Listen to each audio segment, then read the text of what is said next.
Gather round, we got no gods to please. Saturday night, no sermons, just ease. Discussions flow like midnight breeze. No prophets here, just minds to tease. We talk big bangs and evolution. Question faith with our solution. Stars align in our confusion. Breaking free from old illusion. Join the fun, no need for trust. Dust to dust, we're stardust. No heaven high or hell to fear. Saturday night, we hold it dear.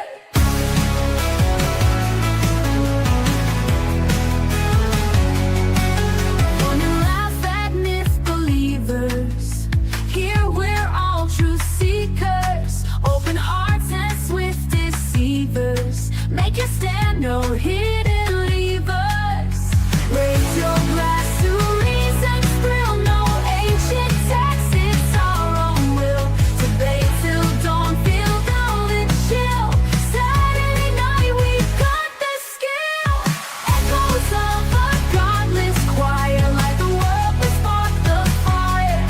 Free thought mindset to inspire. No holy walls to take us higher.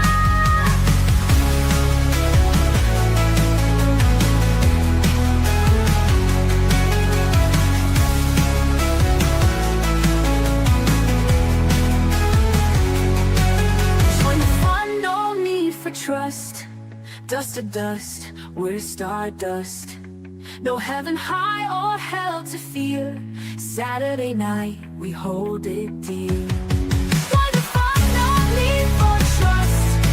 Dust to dust, we're stardust. No heaven high or hell to fear. Saturday night, we hold it dear. Join the fun, no need for trust. Dust to dust, we're stardust. No heaven high or hell to fear. Saturday night, we hold it dear. Fun and laugh at myth believers. Here we're all truth seekers. Hopefully we'll have some laughs tonight at Saturday night at the Atheist. Hello, everybody. How you doing? Yeah, how? Howdy, I'm doing okay. Good. How's the Good. rest?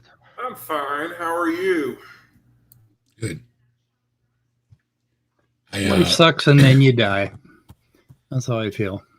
I had a rough week, my first week of chemo, but it's over and I feel a lot better now. So we won't talk about how crappy it was doing that.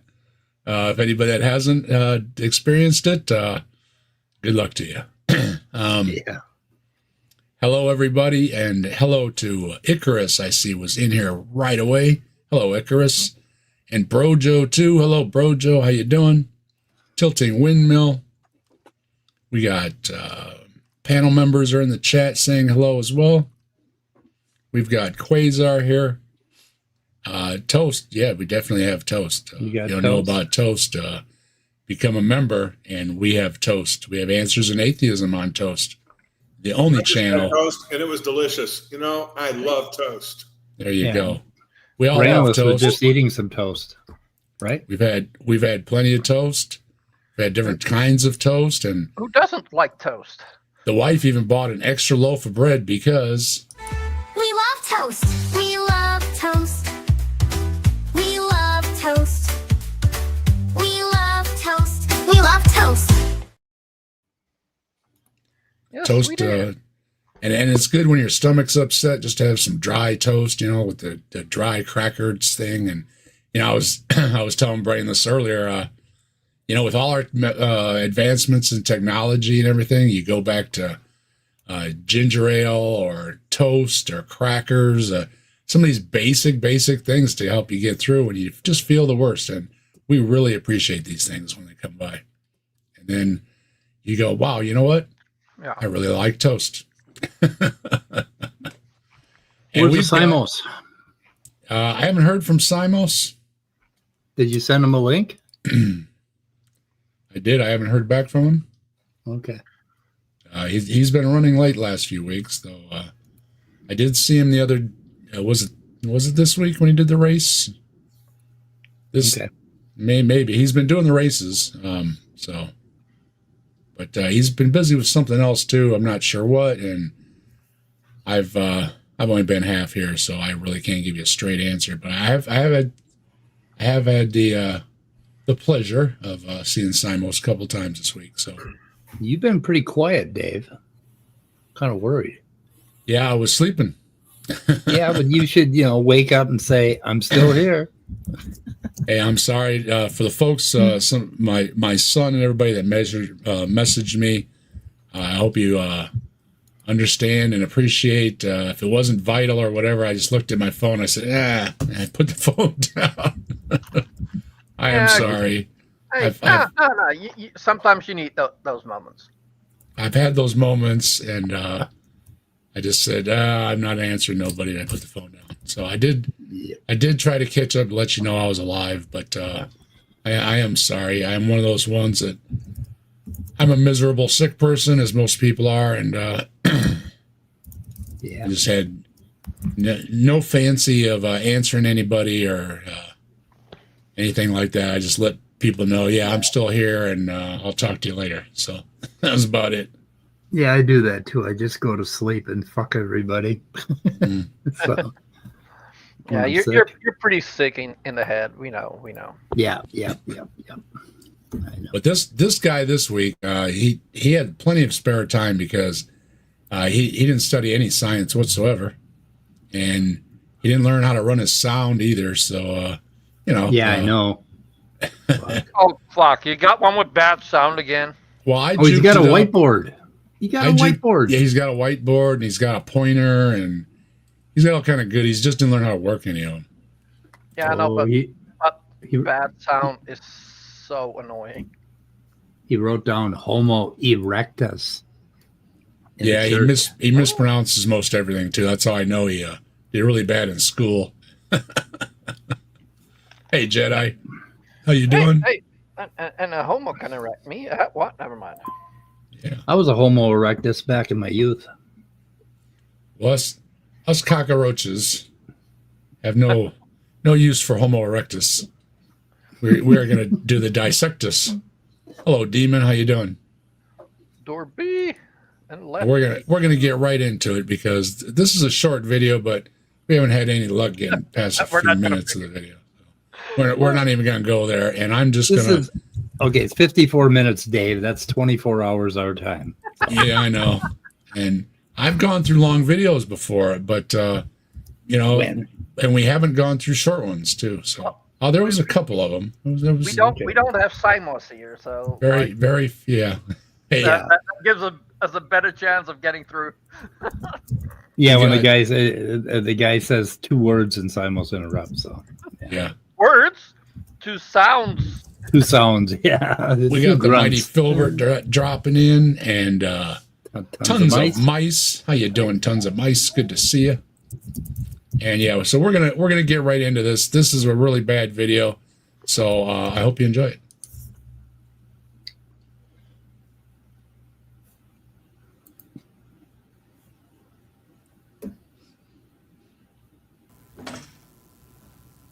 So we talked about the Big Bang, the foolishness of that.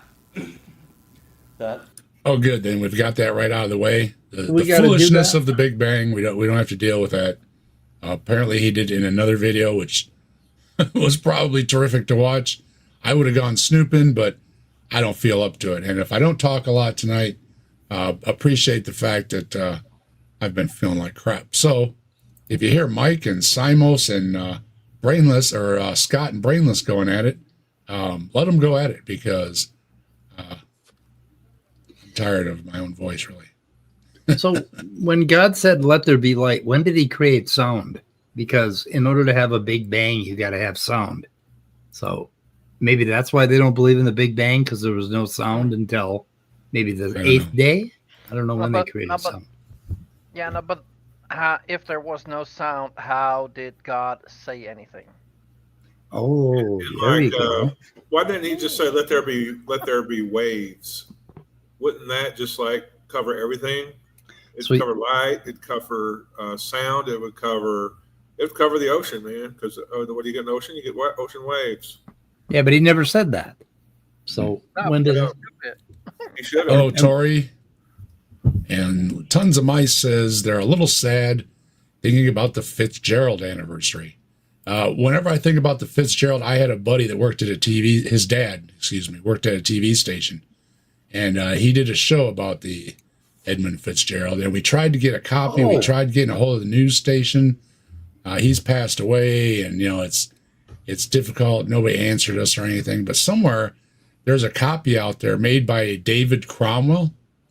And may you rest in peace, David.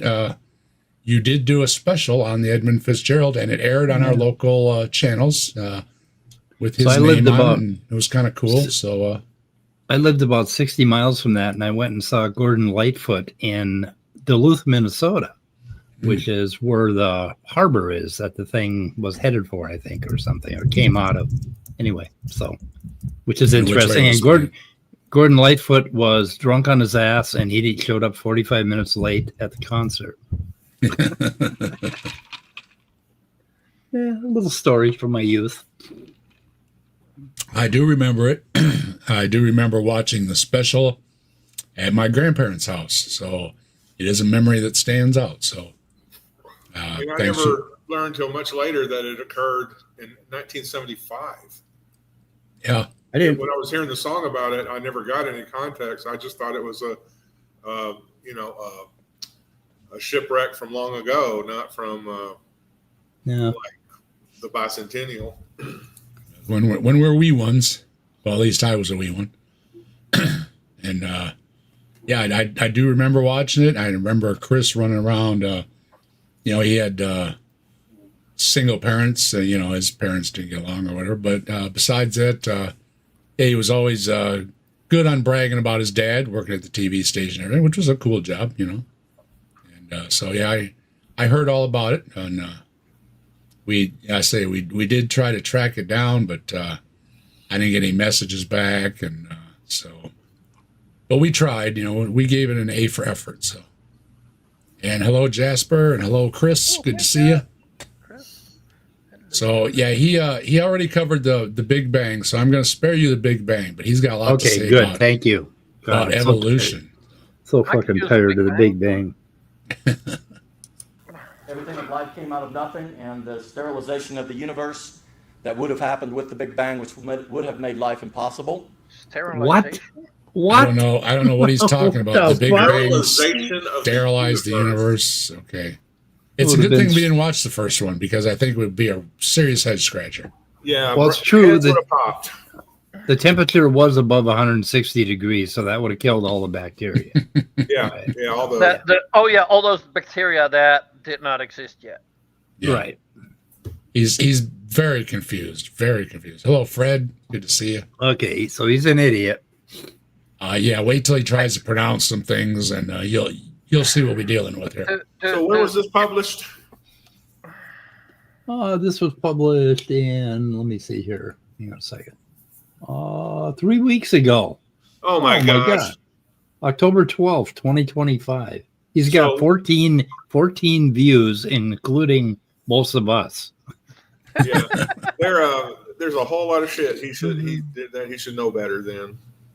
Yeah. If this was many decades ago, I was thinking, okay, maybe that's not so bad. Maybe he just doesn't know. But yeah, if he's criticizing the Big Bang and not knowing all the ins and outs of it by now, he's just either Stupid. yeah, he's too stupid to know how stupid he is. Yep. Probably. And hey, Ryan, how you doing? It was my wife's turn to make bread this weekend. Your wife is awesome. And there's all Making kind of your own answers in bread. atheism on toast. Making your own bread. Yeah. Yeah. I will say, no matter how you feel, fresh bread is always delicious. So, I just sent him a That message. is awesome. I just gave him his first comment. I said, we are reviewing you on a Captain Death channel right now on Saturday Night at the Atheist. So he's famous now. And His first comment. Wow. his first comment. Right. all right. Ever. The rotation of the Ever. planets and everything would not have existed from the Big Bang. We talked about the law of biogenesis, that life. The law of biogenesis. There it is. You can already tell where this is going. Like an idiot. It's not a law, buddy. Not a law. Does he is he actually talking to an audience, or? I don't know. He's got one of those. I think so. Make a band sets on stage there. So I guess there's some musicians somewhere. There are neat thing about churches is you have a captive audience. They can't leave. Oh. You know, they'll be judged if they leave. There are some. You do see some heads bobbing in and out. So there are people there. I will say that. I don't know how many, but there are people. The thing is, he doesn't know how to sync up his mics. He's got 2 mics, and they aren't synced up. Not my fault, folks.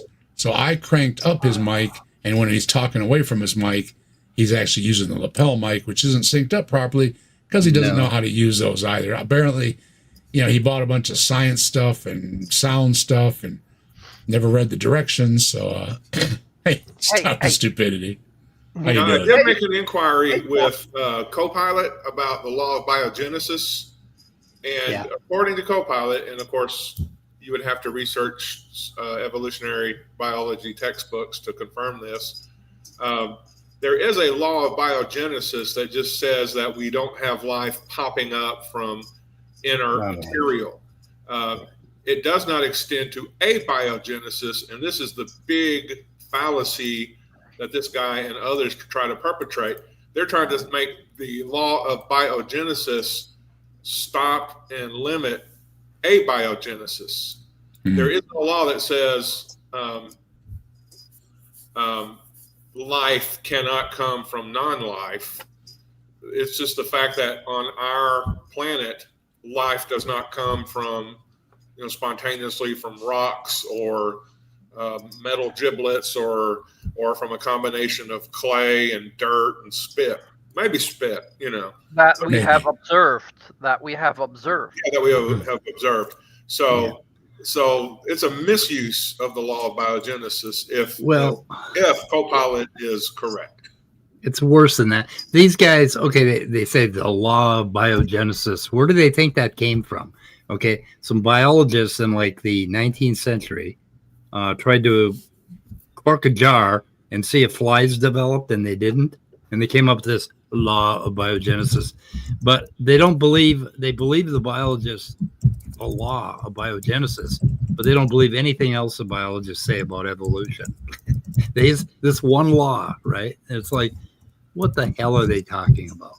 Stop it. We got Kafai. Scott's posting. Scott's typing some, and he's gonna post it any minute. The Earl of Laurel is here as well. Hello. And if Scott can post like that, then I don't have to mute for eating, right? No, you do. Brainless having some cereal. It drives me so crazy, Brainless, that I mean, you have no idea what it does to me, and I can't help it. It's like involuntary. It's like, man. I've got some fresh fruit. Please. The wife said, "What sounds good?" I said, "Something wet." So she got me some fresh fruit and chopped it up. Yeah. So thank you very much. Something wet would. Something wet. That's all I wanted. Yeah, you need something wet, Brainless. That front is driving me crazy. Come on. You know any nice ladies in the network? Okay, or wait till after the show and the cereal will be soggy, and then I won't be able to hear it. Oh. Never thought of that. Life, you cannot get life from dead matter. There's no way that you can get life from dead matter. That is a science. No way.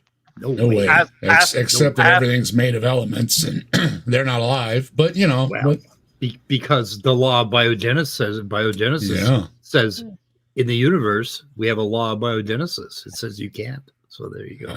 I'm lost. So I get lost easy talking to these guys, though. Well, there's also a law that says you can't just break into someone's house. Yeah, you can still break into someone's house. It happens all the time. Right. That's true. They aren't reading the sign. Yep. Scientific law, that is observational science. Observational science is not a law. It's part of science. You observe something, it's part of science. It's not a law. Everything you observe is not a law. I mean, he's making the sense into something that everything is observable. Well, pretty much everything is. He's making absolutely no sense. But not everything is directly observable. That's true. And getting hello, back Victoria. to can't find life from dead matter. If we're finding nucleotides inside meteorites and from samples taken from meteors, in outer space by probes and things, then how does he think that there's any law in existence that would prevent them from being utilized to form DNA or RNA or what have you? Yeah. Absolutely. Were you there? A classic. Hey, And we got Dade blowing through with excuse me. And I can't hit any highs, brother. I'm sorry. It's really rough this week. But I know you can hit the highs, so I'll take the highs from your videos. Hello, Gio. Isn't Judge Dredd the law? That's what I thought. I just watched that Dredd movie with Carl Urban just like 2 or 3 days ago. It was pretty good. I watched it before, but I don't remember having much of an opinion of it. But Carl Urban did a good job, rather than a kind of a caricature that Sylvester Stallone did. What do you think of Frankenstein so far? Oh, did I watch the whole thing? I watched the whole thing and it was great. I mean, yeah, amazing. It's a really good movie. Now, I think there was a Frankenstein miniseries or something in the 70s or 80s. Was there? I'm going to have to go back and try to watch that if I can get it from somewhere. But yeah, this was a really good rendition of Frankenstein. It was simple too. I don't know if they left any subplots or anything like that out of the from the Mary Shelley novel. Yeah. But because I never read Frankenstein, I don't know why I've never read Frankenstein, but I haven't. I haven't either. I watched the Boris Karloff version when I was a little kid on it was what the hell, Chalk Theater, I think it was on Friday nights. The original Boris Karloff Frankenstein, that was pretty good too, actually. But this was really well done. This was an exceptional movie. It's on Netflix, so yeah, take a look at it. I recommend it. I might go look that up. Yep. It just came out yesterday, I think. It came out yesterday. We've got Guillermo del Toro did it. So there. We've got Martine in here, or I believe it's Martin or Martine, or they say it. Good evening. Ooh, Hammer Films did Christopher Lee as the monster. Oh, interesting. There are a lot of versions of that one. Yes. We want to know, what is this guy's version? I want to know what Bible he's actually read or opened or glanced at. And a quick happy news for some people. I finished my crisps. All right. So you won't hear that crunching sound anymore. Yeah. Making us all want some. I just needed a snack. Anybody that says anything to the contrary is not teaching you science. Oh. And here in a minute, we'll give you the definition of science. Nothing comes from law of biogenesis. Life only comes from life. The law of entropy, which basically says anything that is in disorder will continue to stay in disorder or get worse. What? That makes absolutely no sense, because you wouldn't have anything alive anywhere. Everything would drop over. It's just getting worse and worse and worse and worse and worse. Yeah, no, but also like it stays in disorder or he's misapplying it, so as they do all the laws. But if it gets worse, it's still in disorder, and he's and misapplying it. And also, like by that logic, there is no worse than disorder. If it is in disorder, it's already not ordered. Like he doesn't know what he's talking about at all. By that logic, rain would be impossible. Clouds could never condense into rain because of the law of entropy. It's like, fuck him. It's like, like all creationists, they totally misuse entropy and how it's related to life on this planet. So anything he has to say with this stupid smile on his face doesn't really matter because he doesn't know what he's talking about.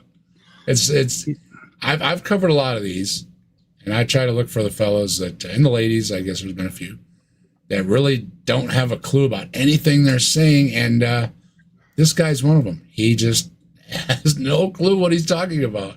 Hello, Victoria, or Vic Lit, I mean. Good to see you.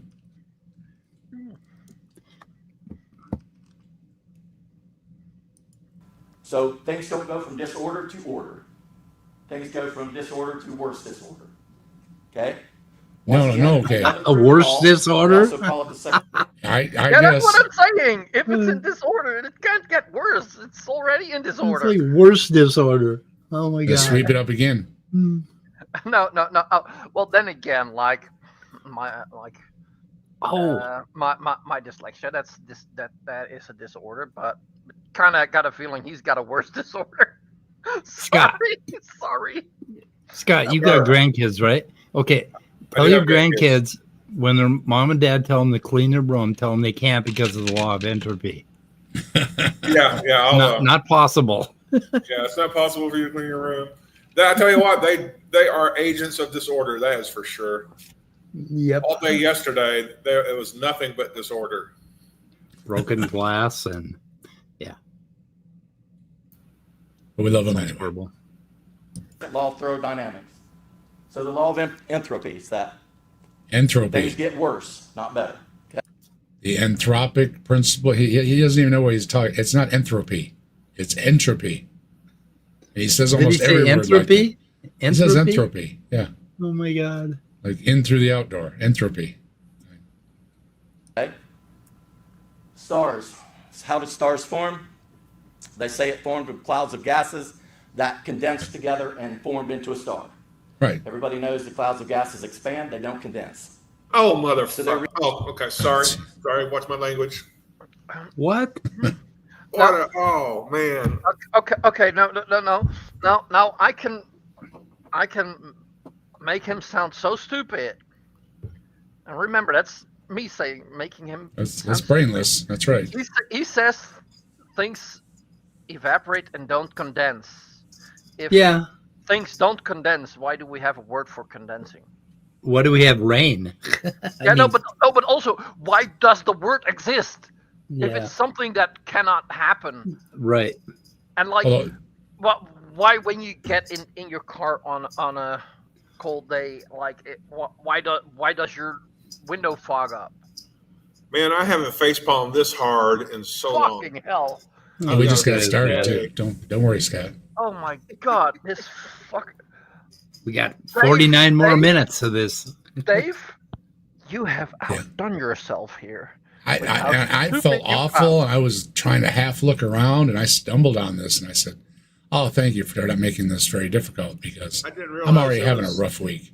Yeah, I didn't you realize there thanked was the Lord for more bottom to this barrel to scrape. You didn't Yeah. scrape more. You found new bottom. Well, he said he started with the beginning of he already covered the Big Bang, so I'm like, oh man, just imagine how bad that video is. I didn't even look at that one. I didn't look at nothing else. I just said, this is good enough for Saturday, and I was putting stuff together, and then I had to kind of throw things together because this morning I didn't get it, and I didn't get it this afternoon, and I should have because I didn't feel like doing it today. But I said I got to get back to the living one way or another. And the bowl of fresh fruit and making a video sure hit the spot. Hey there, Robin. Good to see you. Hello. Reasoning is that, well, maybe a nearby star exploded and forced the gas to combine together to create another star. So that star couldn't have formed in the first place. What? So Oh my god. I don't know. He's really proud of himself. Yeah, there's this video that gets used a lot around the flat earthers. That's caused by gravity. You cannot compress things beyond a certain point there, so there's no reason. The Hawaiian shirt guy uses this a lot, that you can't compress stuff. Take the ocean, you can't compress it. All these things he uses. And well, yeah, on that level of physics you can, but when you go beyond that level, you can compress things and you can make the whole universe really small mathematically. So he just doesn't know what he's talking about. And I don't know where he got some of those words from, because they came out of a science book or a science classroom or something. I don't know where he got them from, but you know, he did hear them somewhere. He sucked them out of his thumb or something like that. Yeah, I guess. Austin, probably out of his dick. Austin's been busy. He's working on a paper or something. He's got exams. I don't. He might be around. You never know. And Simos, I haven't heard from Simos, so Simos must have something else going on. I hope Simos as well, and he'll stop by in a little bit. We'll see. Yeah. This guy needs to go back and read up or watch a scientifically credible video on star formation. Yep. Yeah. He's Native, how you doing? Good to see you. Yeah, there's clear understanding of how stars form, and there are pictures of stars forming. Now, Hawaiian shirt guy will say there's no video, and well, yeah, there's no video, ding dong, but there are pictures, and if you take one picture, another picture, and another picture, over time, they kind of make a video, and you see stars form. Yeah, you have. Hello, we are stars. DNA. How you doing? Good to see you. You have multiple stars in mathematically predicted stages of development. Yeah, So and that's a like, confirmation. saying there's no video, that's the same as like the flat earthers saying like, oh yeah, no, satellites are fake because we've never seen a real picture of a satellite in space. Yeah. Well, Yeah, like with some of the outer planets that take more than a lifetime to circle the star that we live on, or we live around. Yeah, you can obviously say that any of these outer planets don't exist because you've never seen them make a complete circle around the sun. But we know they make a complete circle around the sun. It just takes a lot longer than ours. So, what's the word, Mike? Interpolate? Interpolate? There's an interp. You know how long inference. That's you know exactly how long the planet's going to take, even if you don't see it. And what if you weren't there? It doesn't matter. It takes that planet that amount of time to go around the sun. Yeah, it's complete ignorance, really. Yes, it is. And it's really sad that somebody gave you a microphone and a camera. Yeah. Stars could form out of nothing. Natural selection says that things will progress. Anything that is not useful will be eliminated. And natural selection says no such thing. Yeah. No. You can have things that are unwanted that linger around as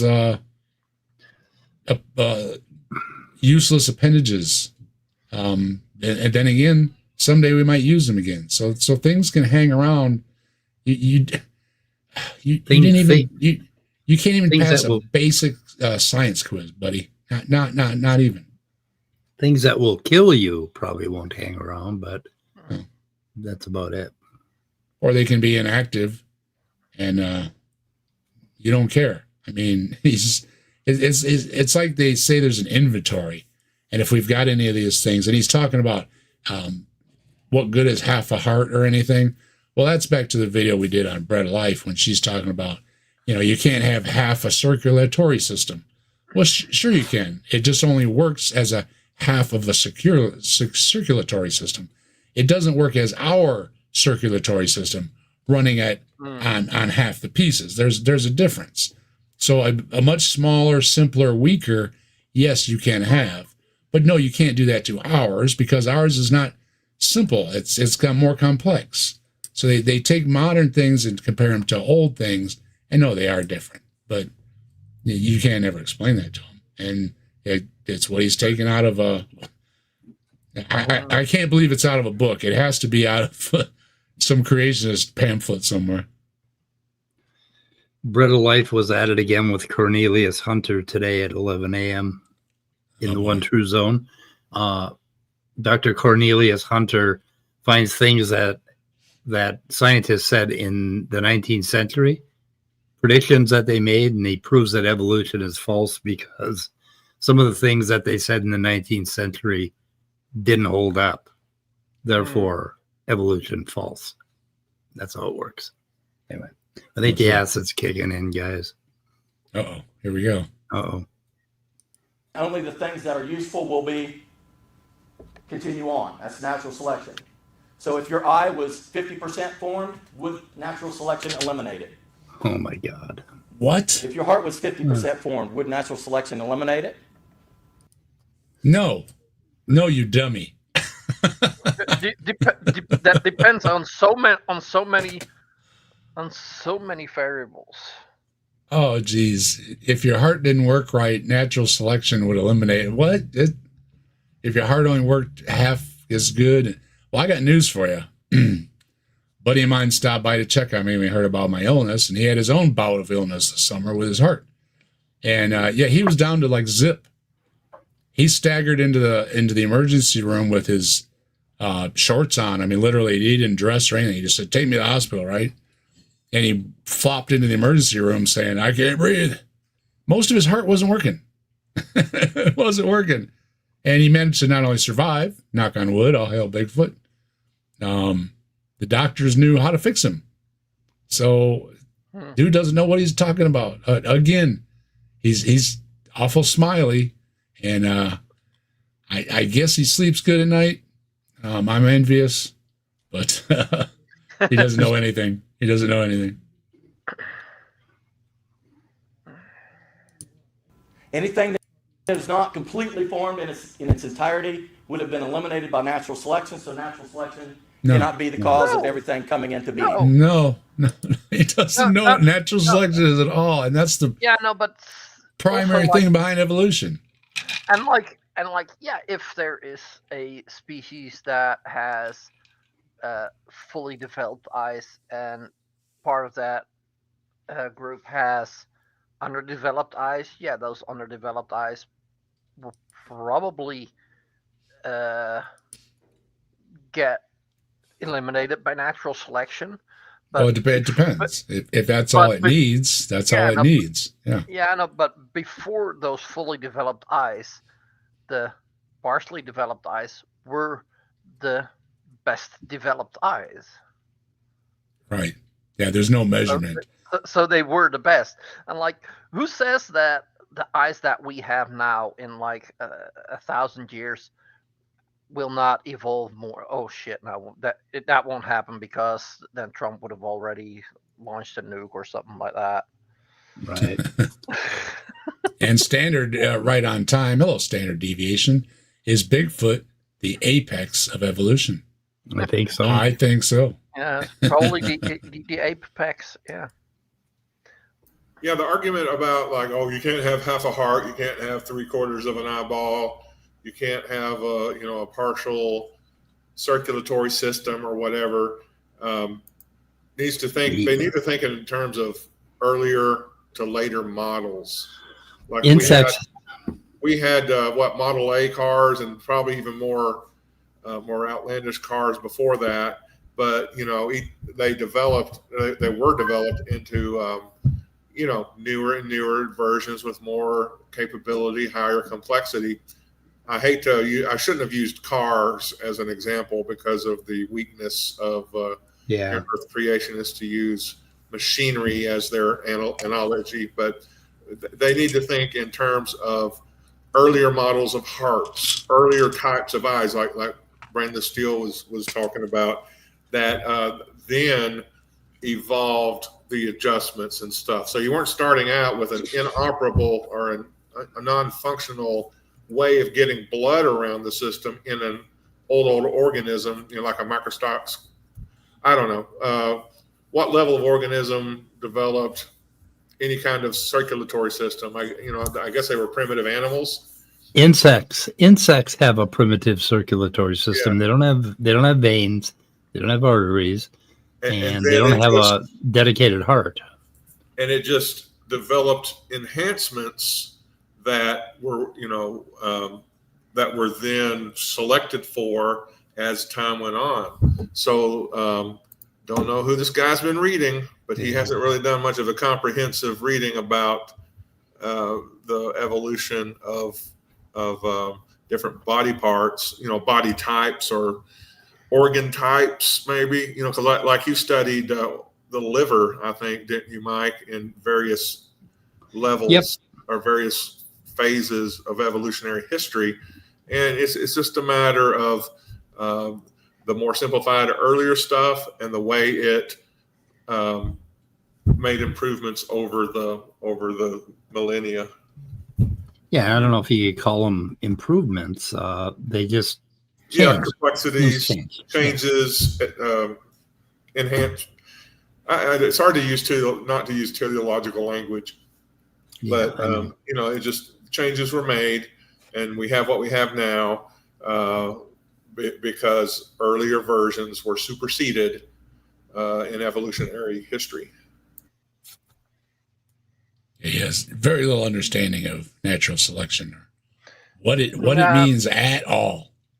Yeah, but I don't think they even try to understand it. It's just a bunch of guys get together in a bar at night and they come out of the coal mine like back in 1950, and it's like, we're going to talk about science. It's like, no, you aren't. How you doing, Skeptic Philosophy? Good evening.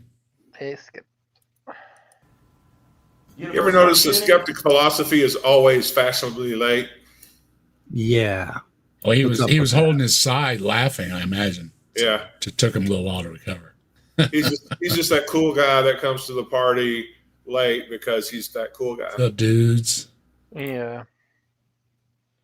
And Gio, if I didn't say hi to Gio, hey Gio, how you doing? They don't read their own holy books. You think they're going to read a science book? Oh, no, I don't. Yeah. In fact, I count on it when they make these videos. But it's still kind of funny that they spend all this time, wrote up a whiteboard and everything about science terms, and some names on the other side, and didn't learn anything. So it's pretty amazing how much time they can put in and not learn a single thing, not anything, not even how to pronounce the things correctly, because he's got a few of them wrong and he's going to get some more wrong. They say it's like a scientist having thousands of dials on a machine. Every one is set precisely to what has to happen for life to happen. What? And that's stupid. Of course, life is as life is. If life was different, it would be different. If the universe was different, it would be different. One of those dials would be pointed a little bit differently. Yep. Of course, it's not pointed all a certain way. If they were all pointed crazy ways at the same time or at intervals of time, it would be screwing up the universe. So the universe is as it is, or it would be different. That's the first thing I've agreed with you. But I don't think you understand what the difference is. You don't. Of course, the universe is how they measure it. It's so stupid. The fine-tuning argument is so stupid. It's my favorite quote is from Sean Carroll, who said, and he's a professor at MIT. Sean Carroll said, fine-tuning is the best argument that theists have. It's also a terrible argument.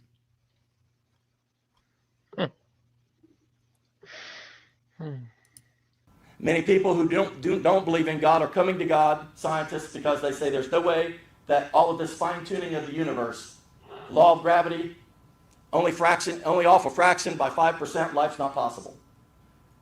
So there would be nobody here. So again, it solves the problem. It doesn't solve your problem. It solves the problem of answering, why is the universe exactly as it is? Because look out the window. That's how the universe is, okay? You don't have another universe to compare it to. I often use standards, over my experience, has been with tuning things. And you tune against something that's set to a standard, like length, height, width, weight, tonnage, things like this. And then you can compare it to it. But they don't have anything to compare it to. So when you say fine-tuning, you're fine-tuned against itself. Well, of course it matches exactly. It's like the puddle argument. It's going to match exactly when that's all you're using. You don't have any other information. And I'd like to really tell this guy what it is, but I don't think it would do any good. Go all the way through all these different points of the universe, that there's no way that all of these dials could be turned accidentally to the exact setting they need to be. It's not an accident. If it didn't work, it didn't work. One protein molecule to form randomly in a single cell is 1 chance in 1 followed by 43 zeros. Oh boy. Yeah. He pulled out Where 43 zeros. the hell did he pull that out of his ass? I don't know, but he's got 43 of them. I don't care, but like even then, like Any creationist worth his salt is going to say 77, not 43. no, but if he like he says, like it's so unlikely that it happened, does that not make life even more special? Yeah. And Hitchens is famous for saying that gets you nowhere to your God, though. Making these arguments does not say, oh, haha, it's the God of the Bible then. No, nothing in your arguments, even if all what you said about science is true, and the scientists have absolutely no clue, they can't even pronounce the words like you do, that doesn't, you're far away, never any closer to proving a God, much less your God. This has nothing to do with it. This has something to do with, is the science good or the science not good? Is the test good or the test is not good? You know, whatever the science was, it has absolutely nothing to do with God. And they'll take it and they'll say, aha, scientist doesn't know something, or scientist got something wrong, or whatever it may be. Therefore, now my God exists. No, that has nothing to do with it. And you've made no inroads at all in your direction. None. For once, I would love to see one of these guys who start quoting these exponential numbers to pull down a chalkboard and either do the work on the board or show the work that somebody has done previously. Because, these big numbers are just there to intimidate the people in the pew. Oh, yeah. Yeah. And Mike and I, that's probably one of our favorite ones, isn't it, Mike? Probabilities. Here comes Back the zeros. of the envelope. Yeah. Yeah. You get an envelope out, you get a number 2 pencil, and you figure out science on the back of the envelope. Like happens all the time. Almost every one of them we've watched is a different amount of zeros. So yeah. One thing they like to throw out is that, there are no absolutes except in math. 2 plus 2 is 4, period. There's no getting around it, right? But they don't understand their own argument when they're saying maths are absolute, when they're saying 2 plus 2 is 4, because 2 minus 2 is 2, and, it's absolute. So you're screwing yourself. Yeah. And for about 3 billion years, the surface of the ocean right now has 10 to the 40th microorganisms in it. And those things for about 3 billion years were dividing about every 20 minutes. So work those numbers out. Yeah, no, but like I do kind of get it. Like, I guess like if you're making a video like this, you should stick with the facts. But like, he's talking to a group there, and like he remembers it's a big number, and like there's nobody in that audience that's gonna look that up, and like they just and nobody, like at the point where he's now, everybody in that audience has already forgotten the number that he said. They only remember big number. Big number, yeah. And and I bet you half of them don't understand what 10 to the 40th even means, because they've had less than 7th grade math. Not all physicists are atheists. Sean Carroll definitely is. Michio Kaku, he isn't. I don't care, because none of it has to do with God. Whether they believe in God or not doesn't matter. It's what they can demonstrate, and they've not demonstrated a God. Kafai doesn't know what an atheist is. Same thing. And also, it doesn't matter. Like, if it could be that there is a God, but like I don't think he made the world like it says in the Bible. I just think if there is something, they created the rules of the universe, and use those rules to have a chance that there are humans. Yeah, you can do whatever kind of magic, woo, superstitious belief, anything you want to do. It doesn't matter really. In the end game, it doesn't matter. What matters is what you can reproduce in the lab. And well, I believe. Well, a lot of people believe things one way or another. What you can demonstrate, what you can show in the lab are two different things. And as I said before, this guy is saying, oh, well, a scientist doesn't know. So, well, he doesn't know anything. But he's saying that the scientists don't know something. So it automatically leads to his God is the answer. And no. First of all, a God isn't an answer. Second of all, his God isn't the answer. Have you looked up who this guy is? Do you know who he is? Nope. It'd be interesting to find out. Let me see if I can find an answer. You can do the. I'm sure ChatGPT doesn't even know who the hell this guy is. And ChatGPT it's a smaller channel, so usually the smaller channels I don't look up because they don't come up. But Community Christian Fellowship of Rio Grande, Ohio. What? Rio Grande, Ohio. Rio Grande isn't in Ohio. What the hell? Why not? Why not? The way that one protein molecule could even form in a cell. And there are thousands of protein molecules that have to form in that cell randomly by themselves. So that's utter impossibility. Impossible. There's no way that single cells could even come to life to begin with through gradual, slow, minute stages like evolution tells us. The age of the earth, we talked about the craziness of the way they date things. And well, there we go, folks. It's the craziness of the way they date things. So they wanted to find out how old things were. So they all created craziness. And then they found out that they really weren't that old. Well, no, that don't work. Did you see what he calls himself? Pa Wilster Dale? Oh, he's a paw, huh? Pa? What the hell is that? That's what animals walk on, right? Pa Wilster Dale? I guess so. Yeah, out in the Dale. The hill in the Dale, or what the fuck is that? I don't know. I'm not going to think on it too much. Man, I think the acid's really kicking in. Uh-oh. What's it? Halfway through? I don't know if you're going to make it. I don't know. Rocks that have been tested of known age, known to be 50, 60 years old, were tested and sent back to say they were millions of years old. Yeah, because you said they probably millions of years old, so they did a test that was for that age range and not for the age range that they should have used.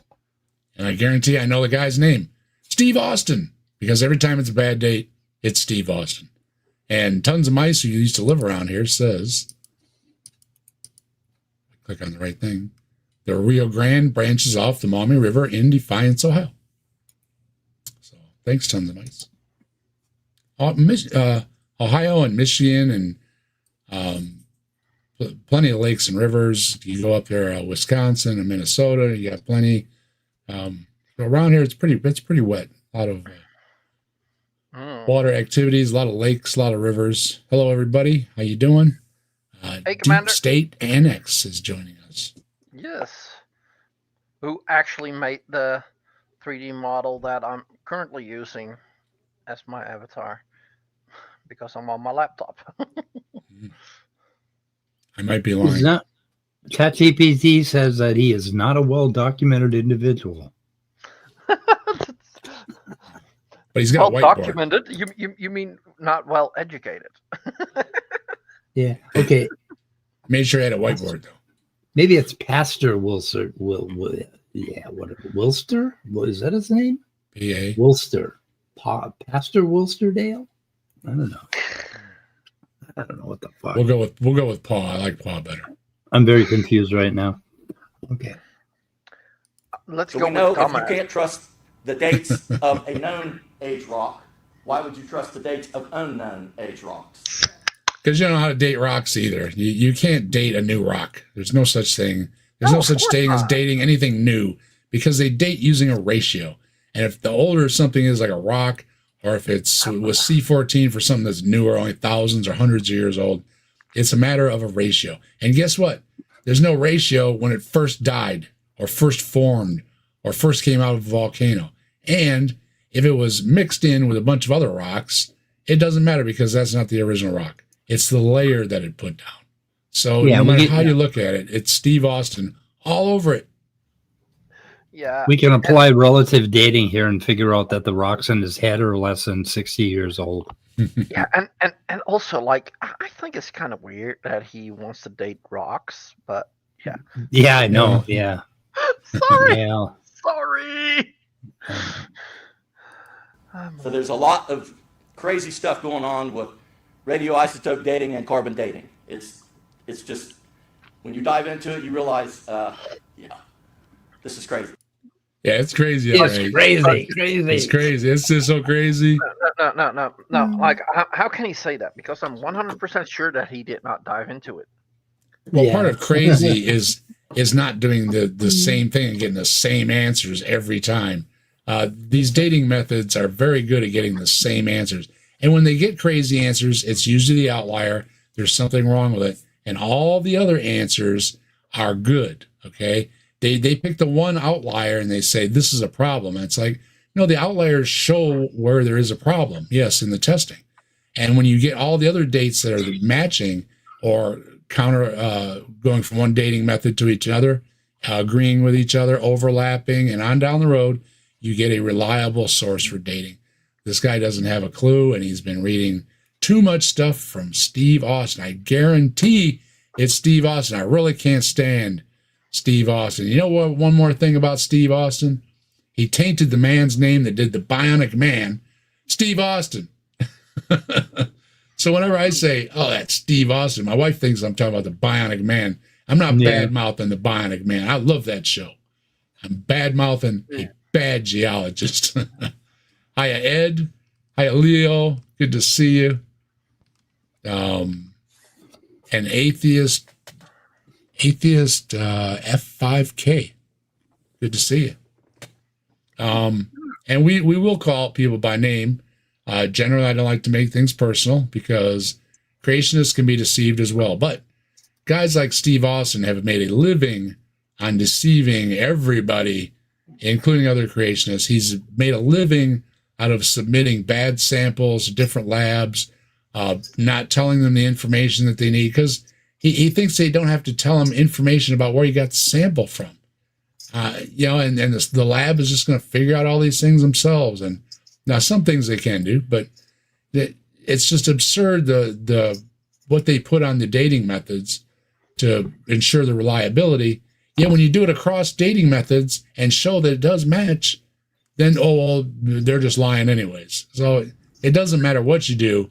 They're ridiculous as far as dating goes. And one of the first things that showed that the Earth was very old was how long it took to lay down layers, how long it took for environments to come and go, how long it took for sedimentation to happen. All these things take a very long time. And the muddy Earth model is a joke, okay? If you've got a glob of mud, you're going to have a glob of mud for a long time when it's the size of a planet, okay? No matter how they try to do it, they are ridiculous, and this guy is he's ridiculous. He's showing it again. Brainless, what do you got for snacks? That is not me. Oh, that's not you? Oh, sorry. I meant some Fritos. Oh, Scott's got fucking Fritos. Gosh, what do I got? I got apples and grapes. I'm gonna have a bite of apple. I unmuted to mention that the $6 million man in 1975 or so would be the $36 million man today. Wealthy person. I'm gonna have a bite of apple, and I'm gonna hit the next part. Oh no. Okay, so we talked about that. There's a lot. I'm just giving you a brief overview, I guess, what I would say. Dinosaurs, DNA found in dinosaurs, and soft tissue found in dinosaurs. Oh man. DNA cannot live millions of years old. It cannot survive. Did he say dinosaur vertebrae? I don't know. I think he said Yeah, I think he said DNA. DNA. Yeah. Yeah, but he Now, didn't he there's say no DNA. There's no DNA Oh, found in a didn't- dinosaur, so it's irrelevant. I mean, if you're making your case that soft tissue can't last, they've showed that remnants of soft tissue have lasted because they are remnants. And there's no DNA in dinosaurs. And Okay. remnants of everything. You Quit can saying find that. remnants of lots of things. Yeah, there's remnants of lots of things, and a total breakdown will result in elements. You can't get, I mean, there's going to be something left, okay? Oh, this is going to blow your mind. Fossils are remnants of dinosaurs. Right. It's all remnants. So, Yeah. you know, he's totally misusing the word. He doesn't have a clue. And I'm sure he's getting this out of a pamphlet too. That's where all the bad Mary Schweitzer stuff comes from. And Mary Schweitzer, she's a believer. And the way they talk about it, you'd think that she was out to disprove them or something. She's not. She said, hey, if my science showed that the earth was 6,000 years old, then her science would show the 6,000-year-old earth. Her science doesn't show that. So Yeah. it's going by the science. It's not going by the book or the church or the religion or anything else. And using this argument is just like using too many zeros. It's to scare people. And hello, let's farm. How you doing? Good to see you. So yeah, it's just scare tactics. And the people he's looking right at and smiling, he must be giving the evil eye for. And they think it's a gotcha. No, but like the soft tissue thing, that's like they found something that was left over from the soft tissue or something. I don't remember exactly what it was. And like they're saying, oh, there was soft tissue. It was still like it was still soft tissue. Like there was still skin or muscle just laying around. Like just twisting words. That's what they do. He's really good at it. Oh, when he can pronounce them, I should say. Soft tissue cannot survive. There's no way that those dinosaur tissues could survive that long if they were supposedly millions of years old. How long do they last? You have no idea. So this is another thing. Yeah, no, but also like, as I said, like he's saying it like it's still muscle and skin that is laying around and not just a fossilized thing.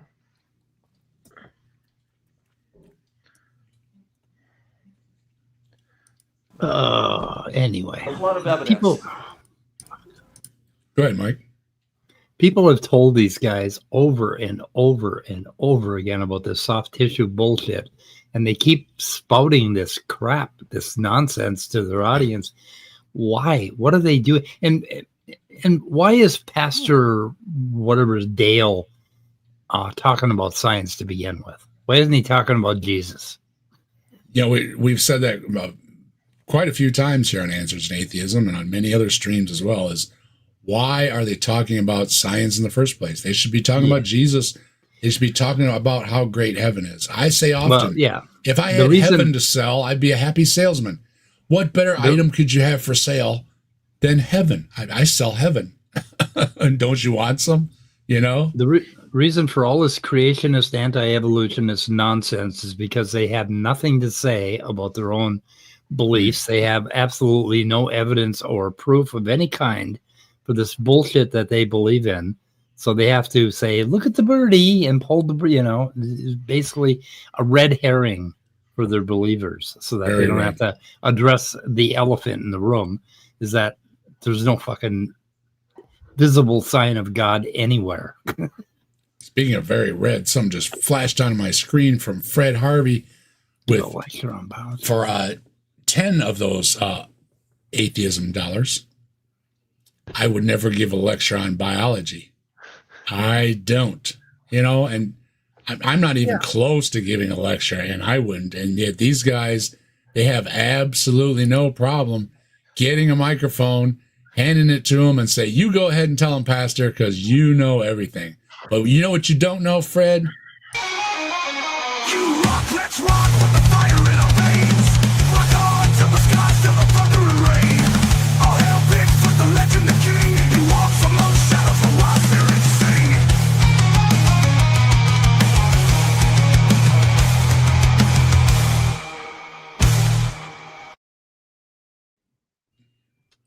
Thanks, Fred. You rock.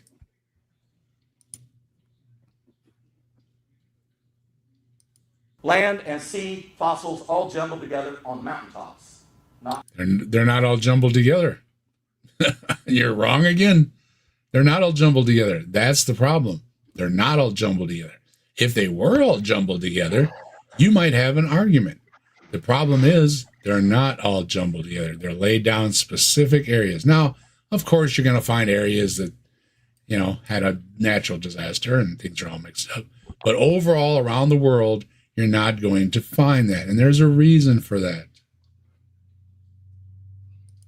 Yes, and that's the flood. Don't start with the Magic Zoo Boat or I'll have to play the song. Well, no, but that's because the flood. Come on, we all know that. Yeah. Like, you've seen Kent with his little water thingy with sand, with the layered sands, you know? Yeah, I've only done one video on the Hawaiian shirt guy. And, Yeah. I've been blessed in, as far as that goes. Yeah, and then all the animals were in that magnificent boat, you know? Yeah. And the occult examiner is in the house. Hello, hello. Hello. Yeah, like last weekend on Pip Stream, you at some point you left, but I was like, oh, is it okay if I show your Magic Zoo Boat video? Because I think most of them would like that video as well. Hey, for the record, anybody wants to play my videos, you're welcome to play them. I don't hold it against anybody for playing my stuff, positive or negative. Either way, play them. I put my stuff online, full well knowing that somebody else could hack it up. So if somebody wants to play some of my stuff, yeah, go ahead. And especially friends of mine like you, Brainless, you're more than welcome to use them. Woohoo! How did the marine fossils get jumbled together on mountaintops? They're not. Plate tectonics. Tribes over all of the earth, over 300 flood legends. Mount Everest was at And there's 300 flood legends. Yeah, there's probably 300 civilizations. I bet there's more than 300 civilizations that have stories about a flood because people live near water and floods happen. And yeah, they're going to tell the story of the day when they're minding their own business and a big flood came along and washed everything away. But you know what? They're not the same, and they're not at the same time either. Go ahead. And also like with that is also like for them like the area that they know as what the world is, what their entire world is. Like they can't even conceive that there is anything more beyond there, is what they've seen get flooded. So of course they're gonna think the whole world is flooded. And again, you know, talk about time and place. When you're talking to people who lived a long time ago, they probably saw nobody else. Might have seen some travelers, had no clue how big the world was or where people were scattered about. None whatsoever. So these words are very, very outdated, trying to speak about people in different parts of the world when they didn't even know there were different parts of the world. How you doing, Trusty Ape? Good to see you. Hey, and also what he said about the fossils up in the mountains. I believe it was Mount Everest that used to be at the bottom of the ocean. Mm-hmm. That bit of ground and earth was at the bottom of an ocean, and through plate tectonics, it has gotten up. Like, kind of fun that to think that what is now the highest point on Earth used to be one of the lowest points. Mm-hmm. That's kind and we know that the Mount Everest was at the bottom of the ocean from examining it. It's not a guess; it's an examination. And tons of mice said they survived the global flood, and all they got was this lousy T-shirt.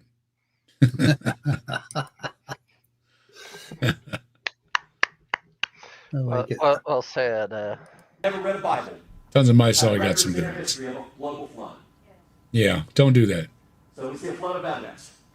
That's where we are so far. Today we're on part 5. Okay? If you want a copy of all of these notes, let me know. I will send them to you. If you have an iPhone, that's really simple. because you have it on your iPhone. But when you don't have it on your iPhone, it's I can shoot it right over to you. If you don't have an iPhone, we got to go a little bit harder. yeah, it's a little bit harder. Like you have to put your email in or something. I don't know what he's talking about. You just otherwise, copy and paste whatever it is. Otherwise, you can use the AirDrop thing. I think that iPhone does make it quite easy to share among iPhones, but still. But you just tell your iPhone what to do, and it'll share it. You don't have to do anything at all. It's a good thing for iPhones, or I don't know what this guy would do. Yeah, and like it would not be a useful idea to put those notes online on a website or something, so anybody could just go and get it. Right? Earl of Laurel wants to know on a whiteboard. I want this guy to show me how Noah put 2 of everything on Earth on a boat, not just 2, 7 of some, and the ones that didn't make it, like Bigfoot, or did Bigfoot make it? We don't know. Bigfoot made his own. And Mike's got a sale running in the ads over here. Anybody's not subscribed to Answers in Atheism by now, he's almost at 850, and you can win a chance to own a 98 Honda Accord. Yep, with 350,000 miles on it. Also, no wheels. Sorry, no wheels. Sorry, wheels are extra. Check the description while you're down there too. There's lots of great channels. Folks that are on the panel are linked in the description, as well as links to our friends in the community. Make sure you help out Bree. If you need a t-shirt, you might as well get it from Bree. And Joe's doing a thing on Saturdays now, right before I'm on. He wasn't able to link it today, but he's been linking them. Appreciate it a lot, Joe. Joe's doing discussions on Saturday afternoons. So yeah, you can start out the day with Bree. You can go into Joe. I don't know who's on earlier. Granny's also around. Then after my show is Ed, the Rabid Atheist, and Neil with deconversion stories. So there's plenty to do and see and watch on Saturdays. Make sure you're helping everybody out, okay? Appreciate it.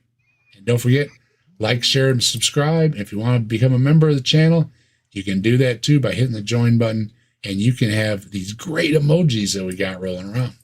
How you doing, Nerdy? Good to see you. I just joined Occult Examiner. Just joined Occult Examiner. Good. With both my All right. identities. So if you could, Carol, if you could pull up the science definition. Oh, don't do it, We'll Carol. remind you of this. No. Systematic study of the structure and behavior of the physical and natural world through, what's this next word? Observation. What is? See, he thinks observation is science. It's a little deeper than that. Yeah. He keeps using that.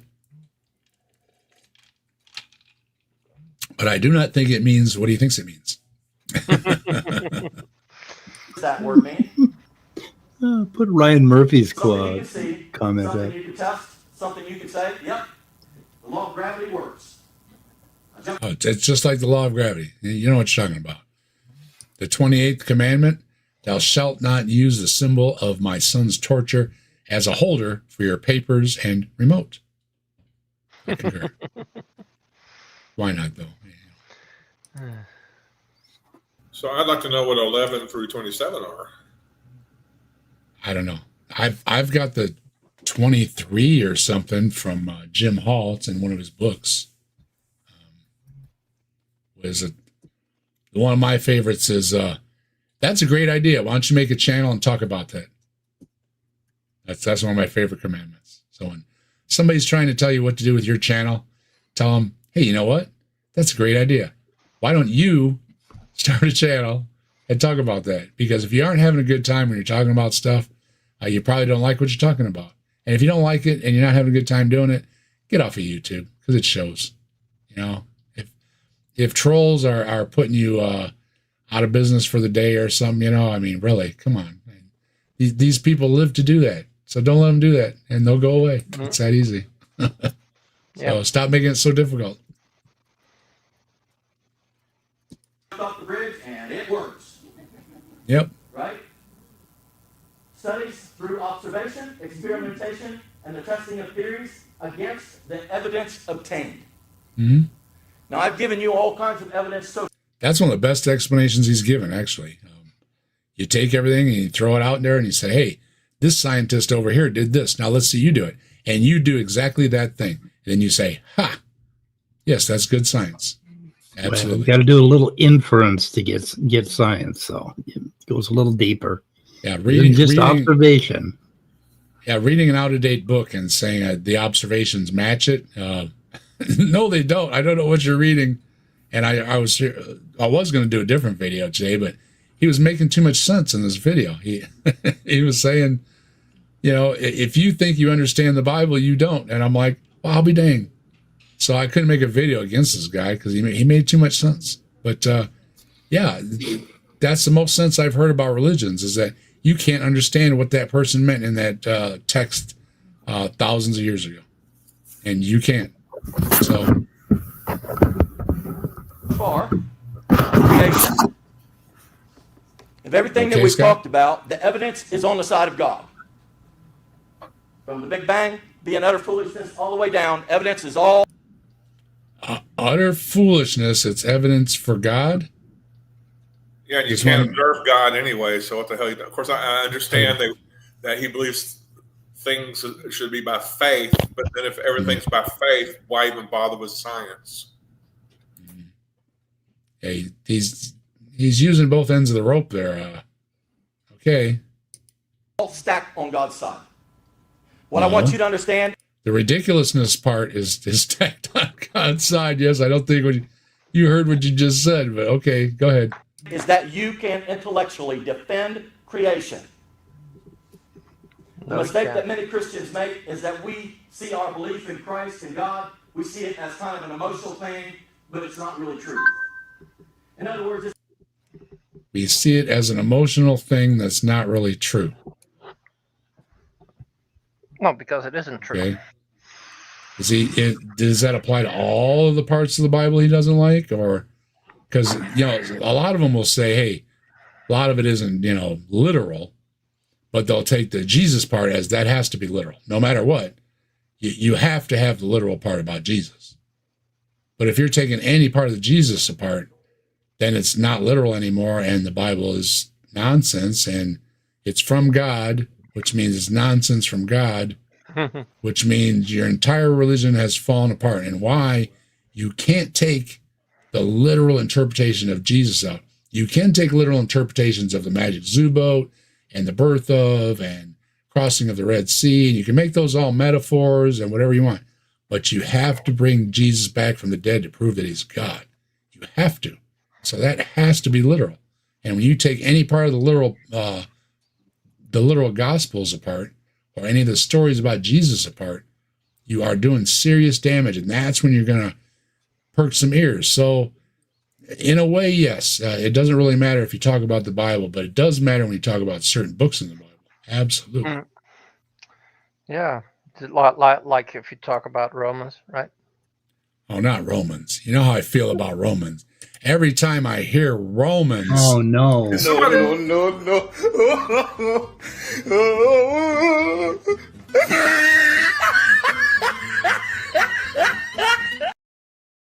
Sorry. That was my fault. I blame all of you. Scott, Mike. No, Brainless, everybody. This one was 100% on me. I did it just so you would play that.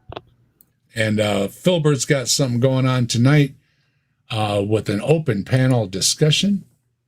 Ooh. Bring all your comments and snide remarks. There's the link. So, yep, join Filbert over there at whatever time. I don't know, but it's sometime tonight. So. Yeah. Tell us what time there, Filbert. Usually it's at 10 o'clock, isn't it? But, just checking. I want your questions. Saturday with Filbert. Saturday with Filbert. Everybody subscribe over at the Mighty Filbert, 10 p.m. Eastern Time. Thank you, Tilting. Yeah, I just subscribe it. 9 p.m. in the one true zone. I personally just subscribe to the Mighty Filbert. Good. Yeah. Thanks for stopping by, Filbert. I've done an interview with 9 Central, 10 subs. Eastern. Yep. We've gotten you a couple subs. And always enjoy when your shows are on. He also does shorts and stuff over there. Check him out, Growing Channel. There's a lot of good just stuff. gave you. So It's at 3 in the morning on the only real time. oh come on, it's not the one true Every zone. wake time is the only real time. Do they call it Central? Here we go. No, they don't. What's the definition of your time? Central time zone. It's the center of the universe time zone. It's right in the name. It's right in the name. Isn't that main time? It's America. Minus something? Yeah, you Right? don't count. Minus You're 5 not, or 6. you're not I in think, America. depending on the time of year. -6, I think. I think it's -6. No, minus 7. 7? No. Oh no, it's 6. Yeah, it's Yeah. 7 compared to me, 6 compared to And Real it's in time. America. America? America. America. Central America. What else can I tell you? It's a fucking one true zone. And he still gets it wrong all the time. So don't worry about it, Brainless. You guys, you want me to do? He can't help it. He's American. So-called science. Well, there is truth in observational science, but it's not on the side of evolution, it's on the side of God. Oh, No, really? Really, we just see things evolve out of nothing all the time. And a And this guy has half-formed heart made and his everything. case. He's been wrong with just about everything he's pointed out. Yep. So by his own definition, he's just full of it. And he needs to read. He needs to study. He needs to quit reading only young earth creationist stuff. Real soon. It can't be soon enough. Stop it. Put those pamphlets down. Makes me think of Sal Cordova had a video out today. And Oh, that's why no. his Did name he? is- yeah. And he was talking to somebody. Go check it out. It just came out today. Yeah. And anyway, or yesterday. He This is gonna kill me. Sal is famous for he became a young earth creationist because he read a pamphlet. And No, if 'cause that's I all it think he- takes. The story he actually tells he was in a Bible study with a girl. Well, and he got a I think pamphlet. yeah, he got a If a pamphlet is all it will take to change your mind, you shouldn't say the word science. Back in my hippie days, I damn near joined up as a believer because of a girl. So see, I know how does it that every works. time. It does it every time. Girls are the primary motivation for a lot of Oh, yeah. religious behavior. Yep. Yeah, Yep. riding your 10-speed in the wintertime too, with the little skinny tires. And really dangerous. But I did it because of girls at a party. Oh, smell Cordova. Where is he here? Evidence and Reasons. Is that the one? Yeah, sounds right. Him and another Did he feller. have one 2 months ago, he had. Let me see here. Hello, No, Minnow no. P. Hello. Not Evidence and Reasons. So must be another one. Wow. Yeah, but whatever the live is or something like that, it'll come up. Oh, let's I'm see pretty here. sure it was today. If it wasn't today, it was yesterday. It was really recent. How would you know, Dave? I don't know. It just came up in my search. I'm always looking for these crappy videos, and I must have said something about I'm looking for a crappy video, and Sal popped up. Shit. He hasn't had a live show on Evidence and Reasons for a year. And Yeah. his other channel is called Evidence and Reasons Academy. And he hasn't had anything for 10 months. So he must be on a different channel. I know he's trying to get money now. He apparently is having some financial problems. So he's trying to get money with his channel. He made an appeal not long ago. Where is he? Is that let's see here. Was that the friend request I got earlier? LMNOP. Probably. Check your Oh, let's- Discord DMs. God If I damn, missed I it, I'll can't check find it. later. I can't find it on any of his channels, Dave. What the hell? What's up? Yeah, well, What's this? I'll find it for you. It's Oh, gotta be in, 2 hours ago. Yeah. Evolutionist Brandon Hendrickson. there he is. Shoot the shit, I think is the name of the video or something. I knew you'd find it. Sniffed him Okay, out. so is Brandon Hendrickson a creationist or is he an actual I didn't watch it. biologist? I was looking for other things at the time. I didn't watch it, but I just noticed that Sal had a guest on. So Yeah, and it's ought to be I fun. tend not to watch Sal stuff. It irritates me, but you know, I might watch it anyway later if I need to be irritated. Yep. Yep. Don't give in to this thinking that religion, Christianity, my relationship with God is just an emotional thing. There's no real truth in it.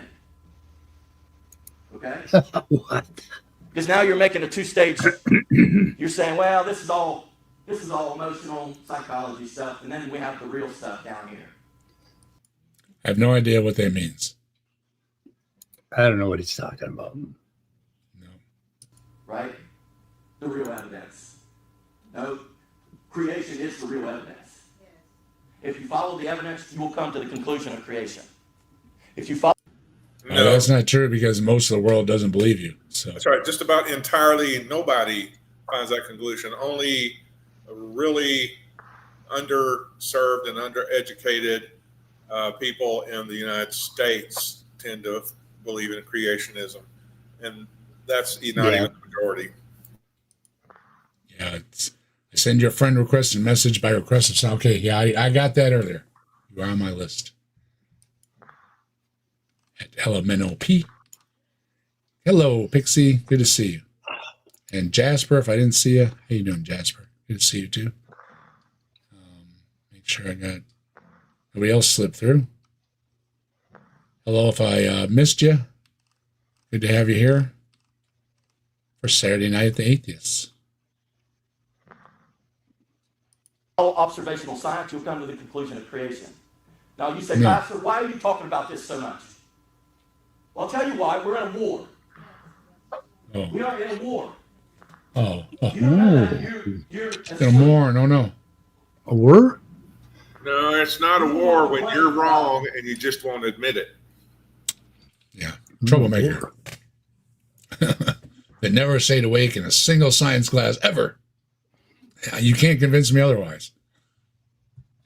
school shootings and violence and all of this stuff and immorality, and they want to complain about all this stuff. Do you not realize that the reason we have that stuff is because our children have been educated to believe that there is no such thing as right and wrong?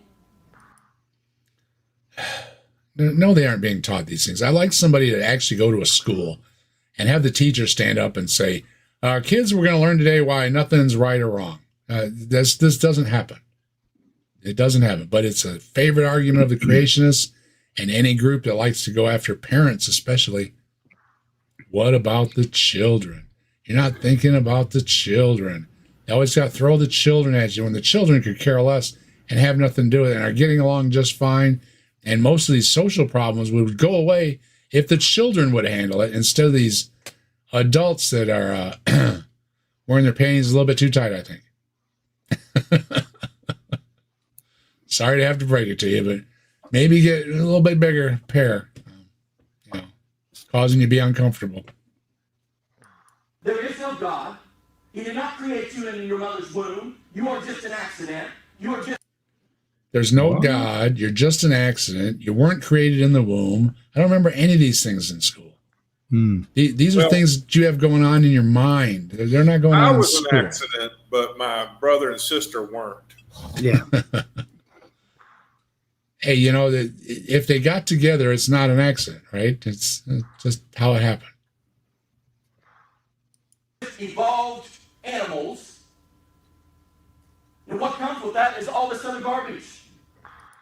If you're just evolved animals, then what comes with it is all this other garbage. Okay. Here, let me tell you a little secret. Animals are evolved animals. So I don't get this point. Yeah. Oh, that one hurts. Sting. Fred Harvey's right. Church shouldn't exist, but what can you do? That's true. Hi, Jen. How you doing? All hail Bigfoot. Good to see you. The equation, there's no restraint on this behavior. Our founding fathers told us that. Our Constitution was made holy for a religious and moral people. It is wholly inadequate to the governing of any other. What did he say? What? Roll that back. Yeah. He's reading from the Constitution that says our paper is for the godly or something. It does say that, but it's how he's reading it. Is he talking about the U.S. Constitution or maybe a Constitution for his? No, I think he's speaking about one of the letters. Denomination. He's speaking about one of the letters, I think. Evolved animals. And what comes with that is all this other garbage. When you take God out of the equation, there is no restraint on this behavior. Our founding fathers told us that. Our Constitution was made holy for a religious and moral people. It is wholly inadequate to the governing of any other. Oh. Yeah, okay. Well, there is something in there about the Constitution rules a certain kind of people, but the Constitution also allows for anybody to be ruled as long as they're in this country. So it's a minority, no matter what the minority is, if they're going to use non-Christian as a minority. They still get governance. Hasn't always worked out that way, but they're supposed to, and by what the wording says. So whether you like it or not has no bearing on it. None. Oh my God. Their church has a phone number. I'm going to call them. Uh-oh. Not going to call them now, are you? No, I'm going to wait. We're in a war. And even though 65% of people want creation taught in schools, it's not taught. Because we're in a war. And the devil has been winning in a lot of our areas of our culture. No. The devil? 90% of things you see on TV is sex outside of marriage. I'd like to see where you got that.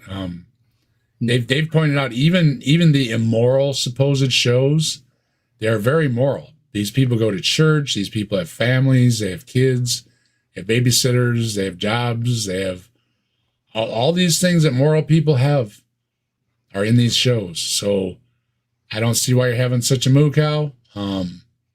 It probably because there's a couple gay guys in a Cheerios ad or something. That's it, right? Guess what? They buy Cheerios too. So deal with it. As far as immoral goes, no. It's just a sign of the times, man. You can play the same recording from the 50s or any other time period where they were talking about the Beatles and Elvis or swing music or the Prohibition. You could align any of these bad things with a bad time in history.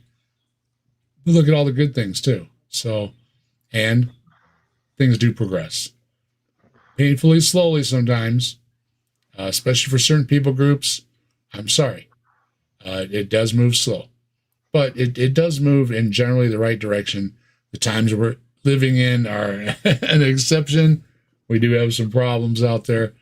But we are moving in the right direction. So every time I hear one of these folks yelling way too loud is because they haven't opened a history book, and they certainly don't live like they've ever opened a history book.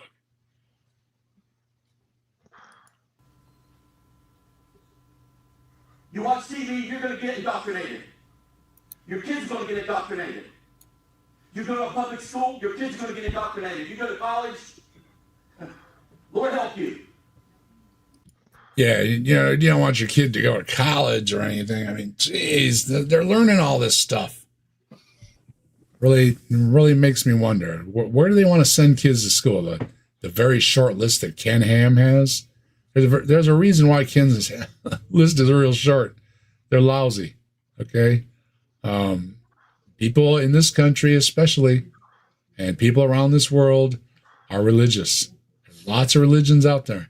People can be religious and still accept science, how most of religions do. They go to their synagogue, their temple, their church, whatever they do on the weekends or during the week, whatever day it is, and they turn on a computer and they Google something, all right? Get over it. You can't, it doesn't have to be one or the other. You can have both. And you can believe in whatever you want and punch up something on Google. Okay, you don't have to go to Ken Ham for your information. You don't have to go to Hawaiian Shirt Guy. You don't go to whoever you're getting this bad information from, because you're getting bad information. And as Fred said, yeah, you join a religion, your kid's going to get indoctrinated. And see, the difference between what they don't understand about indoctrination is these things are testable. Okay, they're demonstrable. These things are science. They can go in the lab. They can go in a classroom. Beliefs cannot. And that's why they've always lost. Doesn't mean that there's no place for them. And I can be against them and still know that there's no place for them in school. Okay? Plenty of places for them other places. Plenty of places for them exploring religions and world history and things like that. But no, it's not the boogeyman you're making it out to be. It's just learning new things, and they apply it to the knowledge base. And we have more things known now than we used to. Surprise? It'd be I'm handy not to know if surprised. this guy's gone to university before, or how would you know? How would this guy know unless he's gone to university? And what did he feel indoctrinated when the science teacher got up there and just showed how bullshitty his position is? When you use science to disprove you, you're being indoctrinated. Apparently, it's one of I don't know what. When I got a science question, I always ask Paul Wilster Dale for the answer. So I always call him. In fact, I got his phone number right here: 740-645-6496. call him later, not chat. I'm gonna call him. Straighten later. him out. I'll call him later. No, I'm gonna ask him questions about proteins. Ooh. More, we better have our kids educated. We better learn these things ourselves and quit being stupid.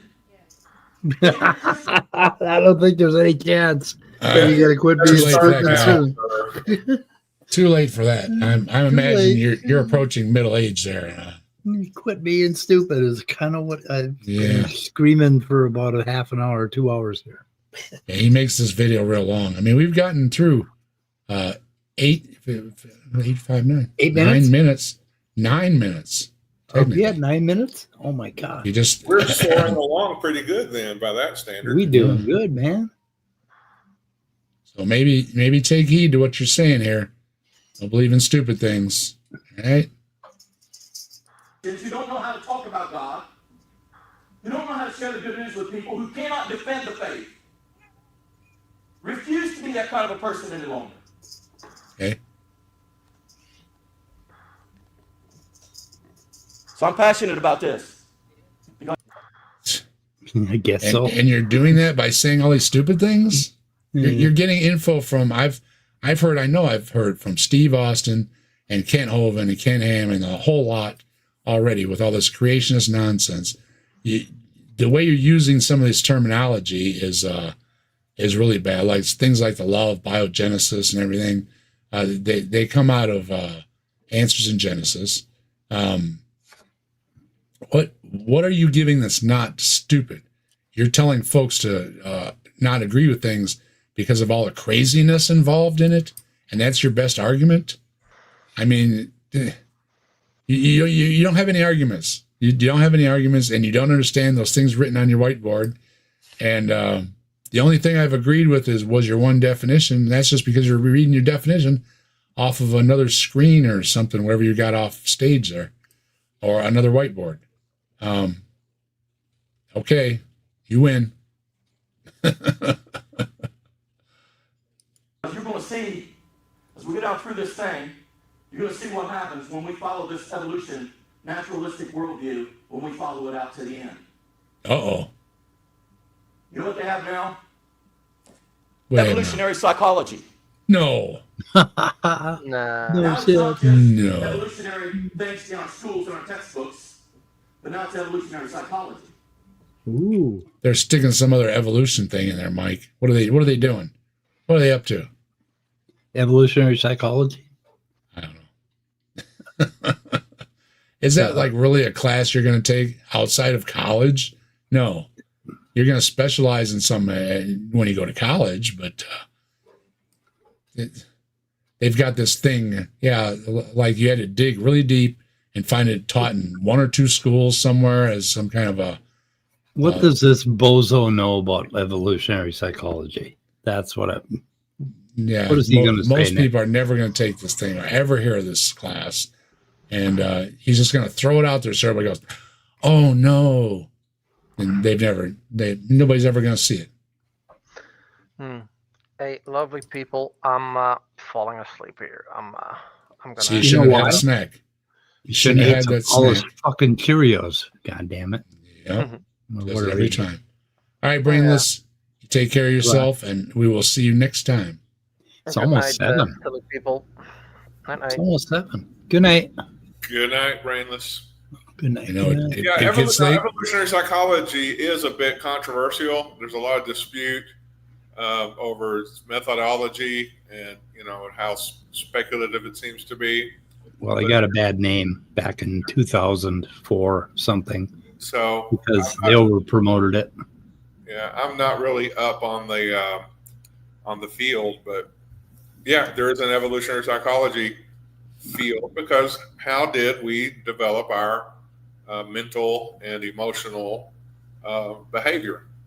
Yeah, and so that's a legitimate form of study. Hard to know, hard to design an experiment to figure that out. So, is it a bunch of just so stories, or is there a legitimate methodology? Remains to be seen for me. I got about 150 pounds of books on the subject, including a massive volume by, I think, Cosmedes and Tooby. I'm not sure. I think it's a handbook of evolutionary psychology. Anyway, it is something that I am fond of, and I think it's something that will save our asses from ourselves eventually when we finally get the science right and figure out how to do it. And you're right, Scott. They came up with a lot of just so stories that kind of didn't hold muster. But anyway, they got a black eye back in about 2004, and people can't stand to talk about it now. So, but I love it. I love evolutionary psychology. I use it all the time. But what does this asshole have to say about it? Let me give you a few examples of our textbooks. That's all he's going to say? In the state of Ohio. Not in Ohio. Ohio. Better look out the window. You better look. A few years back. Look to your southeast, and you'll see him. Jeez. That's one thing I don't want to see outside my window. Yeah. Let me read you what the drafter of the state guidelines said. Not the drafter. They wrote a letter to Physics Today insisting that in order to be considered at all in any of our textbooks, the first criteria is that any scientific theory must be naturalistic and evolutionist. Yep. Pretty much, yeah. Sorry to break it to you, but that's kind of the definition of science. It sure as fuck ain't what he's talking about. You walk in the science lab and you say Bigfoot did it, you're not going to get a good passing grade. So, sorry. Just telling you now. It's funny. I have a lot of fun with it, but you're not going to get a passing grade on it. Right. It's not how science works. For it to even be considered in your textbook, it has to focus on evolution. Yeah. That's baloney, too. Not everything is evolution. Evolution is biological organisms seem to evolve over time. Has nothing to do with the other fields of science. So, no, you're wrong there. It would be sociology or history or religion classes. Holy shit. It's going to get down to 23 tonight. Yeah. Well, I told you they're talking about snow this weekend. So, God damn it. And it's supposed to be 60 on Wednesday here. So, yeah. In Minnesota. Well, I think Ohio's going like that too, up and down or whatever. Yeah. Which is unusual. Like we've been talking, me and my friends and stuff that grew up around here in similar areas, that this isn't what we grew up with. This is totally different. We would have what day is it? We might have a sprinkling on the ground. There was Halloweens where we had snow on the ground. We'd have like 2 feet of snow on the ground normally 20, 30 years ago. But well, coming up, it'll drop. It used to drop really quick, where we would get vehicles out on the lake and everything. And I can't remember the last time there was any ice fishing done on the lake. They don't freeze over anymore. Yeah, and they've been doing that here. We've had a lot of ice houses falling through the ice. And cars going through. Won't hold them up. The guys used to get off their shift and they'd drive right on the lake and go fishing. You can't do that anymore.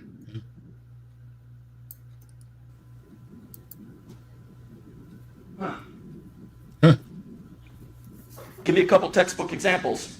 Okay. By attributing to the diversity of life natural causes rather than supernatural creation, Darwin gave biology a sound scientific basis. Okay, it lost me. Without using a supernatural, he gave a good basis for. See, you're not making an argument against science.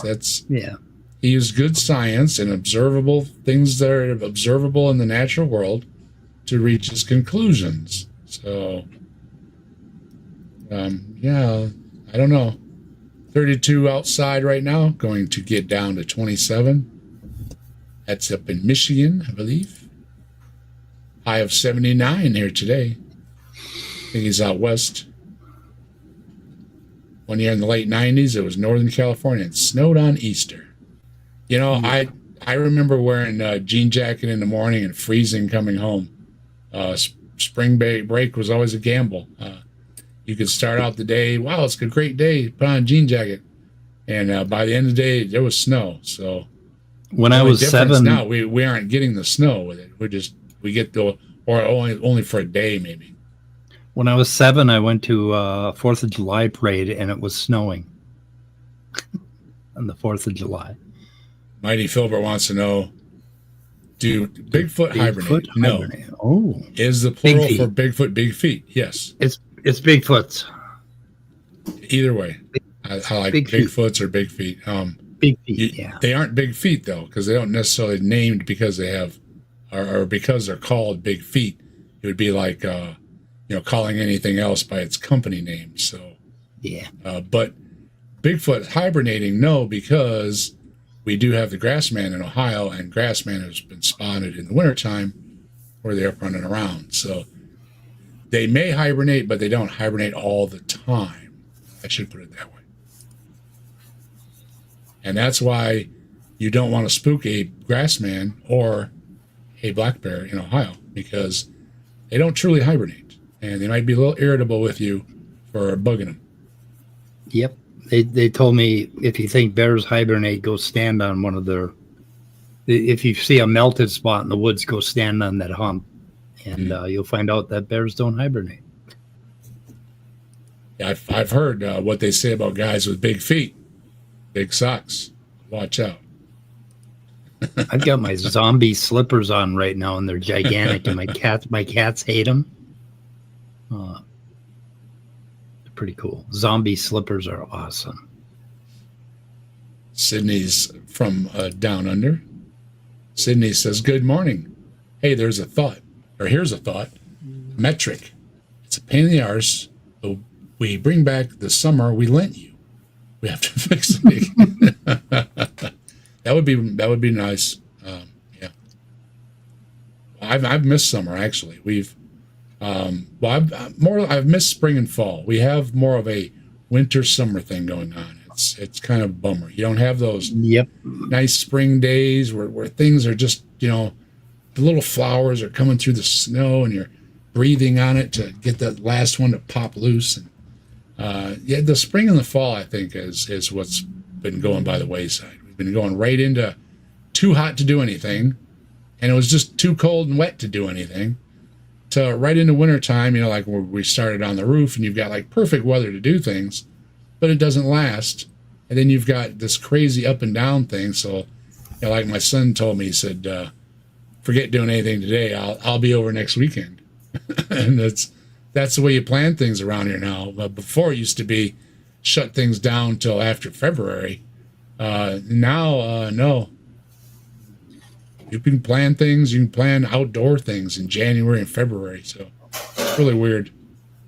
Now, this isn't everywhere, but we've seen climate change locally. So whether you abide by it or not, I don't really care. I don't have snow outside. We used to go sledding every winter. We used to have snow days every winter. We have ice days. My kids rarely had snow days. So there's a problem going on. Folks, there ain't nothing sound in any of this garbage.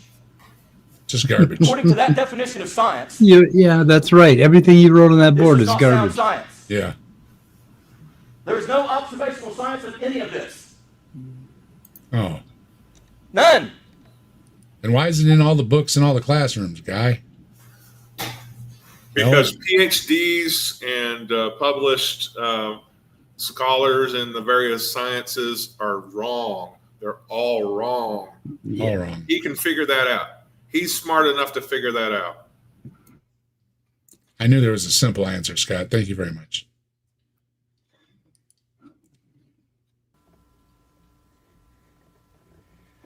But our textbooks say otherwise in our school. Yeah, isn't that weird? The books all say other. Wow. Wonder why. Wonder why Because they. you're wrong, Yeah. maybe. Mr. stands behind cross podium.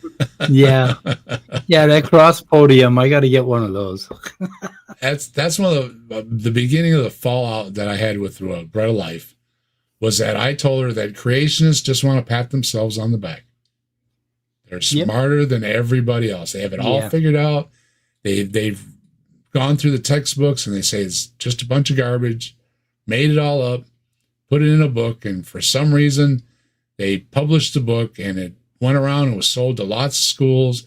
And what's even odder is it's not just a conspiracy here, it's around the world with people who have never spoken to each other, with people who don't even speak the same language, but they buy the same materials because it's got good science in it. It's really weird how that works out. It really is. I wish they would have some more of it, though. Maybe we get rid of I don't know. If we get rid of the creationists, what are we going to do, Mike? Yeah, I know we wouldn't have anything to do. We wouldn't have anything to do. Yeah, I played a little. I'll take the loss. I played 5 minutes of Rebecca for my neighbor the other morning, and he was appalled. He did not call her humble. He says, "Wow, it's like arrogant, condescending." Yeah, she's proud of herself, though. Very proud of herself. Yeah, that smile. She just smiles when you give her. You throw evidence at her, and she repels it with that smile, condescending smile. She knows more than anybody. Just ask her. My favorite was, I knew leg growing was a hoax, and it was just a way for these charlatans to take money from people. But then I found somebody who could do it for real. It's like, it doesn't matter. Even if they had a predisposition, it doesn't matter. Doesn't matter. Did she have a video? Did she have a video where she was helping somebody grow their leg at the mall? Yeah. Yeah, something like that. I don't know. Totally depressing. Yeah. Yep. Biological phenomena, including those seemingly designed by a creator. Seemingly designed by a creator. Yeah, that's what you guys bank on, is seemingly things. But when you examine it, it's not. There's no magic involved. See, that's the difference. You don't want to investigate it, though, because then you'll see there's no magic involved. But I hate to break it to you. There's no magic involved. Not yet that we found. So keep looking, but not yet. Although that one kid did say he believes there's in the genome, a young person, I shouldn't say kid, I don't know how old they were. A young person was saying that we should find evidence of the supernatural in the genome. And I was like, well, there you go. When you do, let me know, because I think that would be really interesting. Should be something written in there. Should be something. A little message. Can be explained purely by material causes rather than divine creation. Right. Yeah. Right. Yep. And you haven't found like that, but that's what those scientists have shown. You don't need God to explain the things in our world around us. Aunt Jer says, I remember hearing Rebecca say she didn't have an accent. I've said that before, too. When I was talking to people over in Britain, and I was like, suddenly realized, yeah, I do have an accent. Rebecca, everybody has an accent. You are right, Jer. Rebecca is wrong, as usual. On most things, at least. Rebecca has a really thick American accent. I've been told I have a Midwest accent. That's where I'm from. So I guess in the middle of the country, we talk a certain way. We don't have an accent in Minnesota here. In other words, Not there. Darwinism wins by default. Darwinism wins by default? No, that's what you were using earlier. Like I said, you don't have an answer for something, so you think it automatically goes to God and to your God. Well, there's lots of gods, and it doesn't go to a God. So you are doing that. Science is not doing that. Even though there's no evidence to support The it. Big Bang is not Darwinism. The Big Bang is physics and cosmology. Yeah. Anything they don't like is Darwin. Yeah. Yeah. Our kids are being withheld from this evidence, the true scientific evidence. The And they're children. being fed the Darwinistic theory, the natural worldview theory, as if it's fact. Oh, no. Wonder why. Well, it's probably because those things have terms like it is a law or not a law on that big list he's got on the whiteboard there that he's leaving out. And there's a reason those things are a law or are not a law is because they're part of science. He shouldn't have wrote all those things down behind him and then say, this is what science says, but we get this from science. I don't understand his point. He's getting it from science. He's getting all those words from science. He may not be using them right. He may not know how to pronounce them, but they are from a science book and from scientists. So I don't know where he's getting this stuff from. He he really mixes it up good. He really does. I don't know. Jin Zhu brought up a pretty good point. If these guys were in control of the educational system, right? Which version of Christianity, which sect would they teach? Would they approve?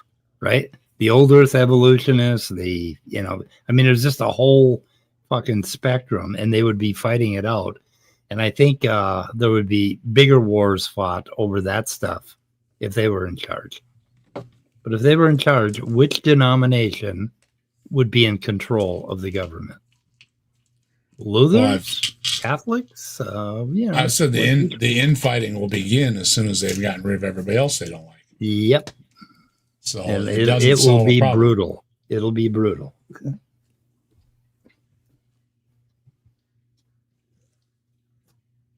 There's actually people like this that think we should be teaching creationism in school. I just find this hard to believe. I don't know where he's getting this from, other than I know where he's getting it from, but sadly he's getting it from pamphlets. I don't see him actually reading a book, and any of those things he said is going on in the science classroom, we know is not going on in the science classroom. It's a bunch of what about the children garbage, and it's the same thing they use on every generation. They just find something else, like they've been doing with the trans community and everything else. It's what about the children? In another so many years, it'll be about something else. Not discounting what happens to these people, but they take a people group and they demonize them. And whether it's rock and roll or whether it's pictures or cartoons or movies, whatever it is, there's always some group of people in there that they will pick out and they will use for what about the children? And the children don't care. Okay, Yeah. The children aren't paying any attention. You are. Yeah. So this guy has 192 videos, and the one I'm looking at is 8 views, 16 views, 24 views. All right. Here we go. 8 views. I think 8 views is the lowest he's got. So he's got Well, a lot if of it fixes the videos. sound, He's got a lot of evolution stuff on here. people with this crappy sound and crappy cameras, it's really hard, or where they're using the AI voice, and it's really hard to watch. I'll just click right off of it. So here's a tip for you. If you want people to watch your videos, at least have some good sound and camera and stuff. People really don't want to watch it. It's a pain, trying to turn it up and down and up and down and up and down, especially if you're somebody that's wearing headphones or, in a closed environment or something. Not a good idea to be experimenting with your sound once you've already posted something. And you can buy software to do these things. And in fact, most of the time you can get software for free to do these things and make your video a whole lot better. I'm not saying that this will be a good video, but it'll make it betterer than a terrible video. Oops. And then I went and clicked the thing. Which they make this a little bit bigger. Even though there's no evidence to support it. Our kids are being withheld from this evidence, the true scientific evidence. Yeah, I'm sure it is. And they're being fed the Darwinistic theory, the natural worldview theory, as if it's fact. Well, all that data that supports it, Folks, if you don't get a hold of this, feed it to children as if it's fact, because there's so much data that supports it. It has to be taught as fact. Yeah, he's wearing a lapel mic, and that's how his sound is all screwed up. When you see it in the mixing software, you can see he's only playing through one side. So one side is when he's on this microphone. The other side is when he's on his lapel. So he's got his lapel turned way down. So the bar graph is all screwed up trying to read his thing. And yeah, he doesn't know what he's doing with the sound either. So one more thing he doesn't have a clue about. But he bought, a cool whiteboard and a lapel mic and a pointer, a laser pointer, and all these cool things. He just doesn't know how to use any of them. And that includes the anything about science or evolution or anything really that he's talking about. He doesn't know. So I'm sorry. Well, no, actually I'm not. Because if he didn't say these things, again, we wouldn't have something to cover because he's really terrible. He doesn't know any of them. And he's just, what is he? 12 minutes in, and we'll never get through this video.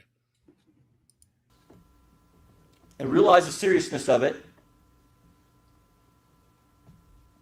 That is why our schools are filled with this. That is why our media is completely crazy.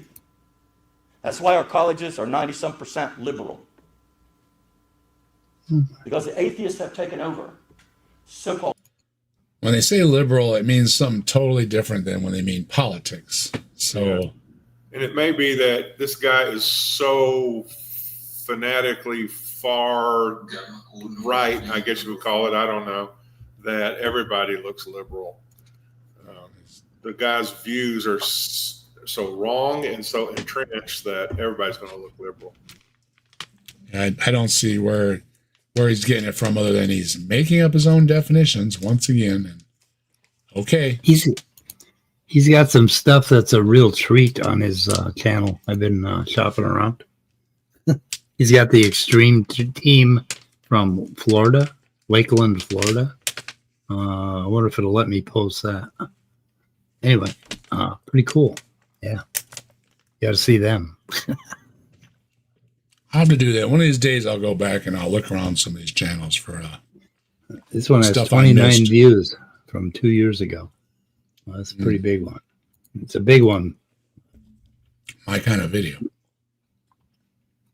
Science. They quote it as science, and everybody thinks, oh my gosh, science has got to be true.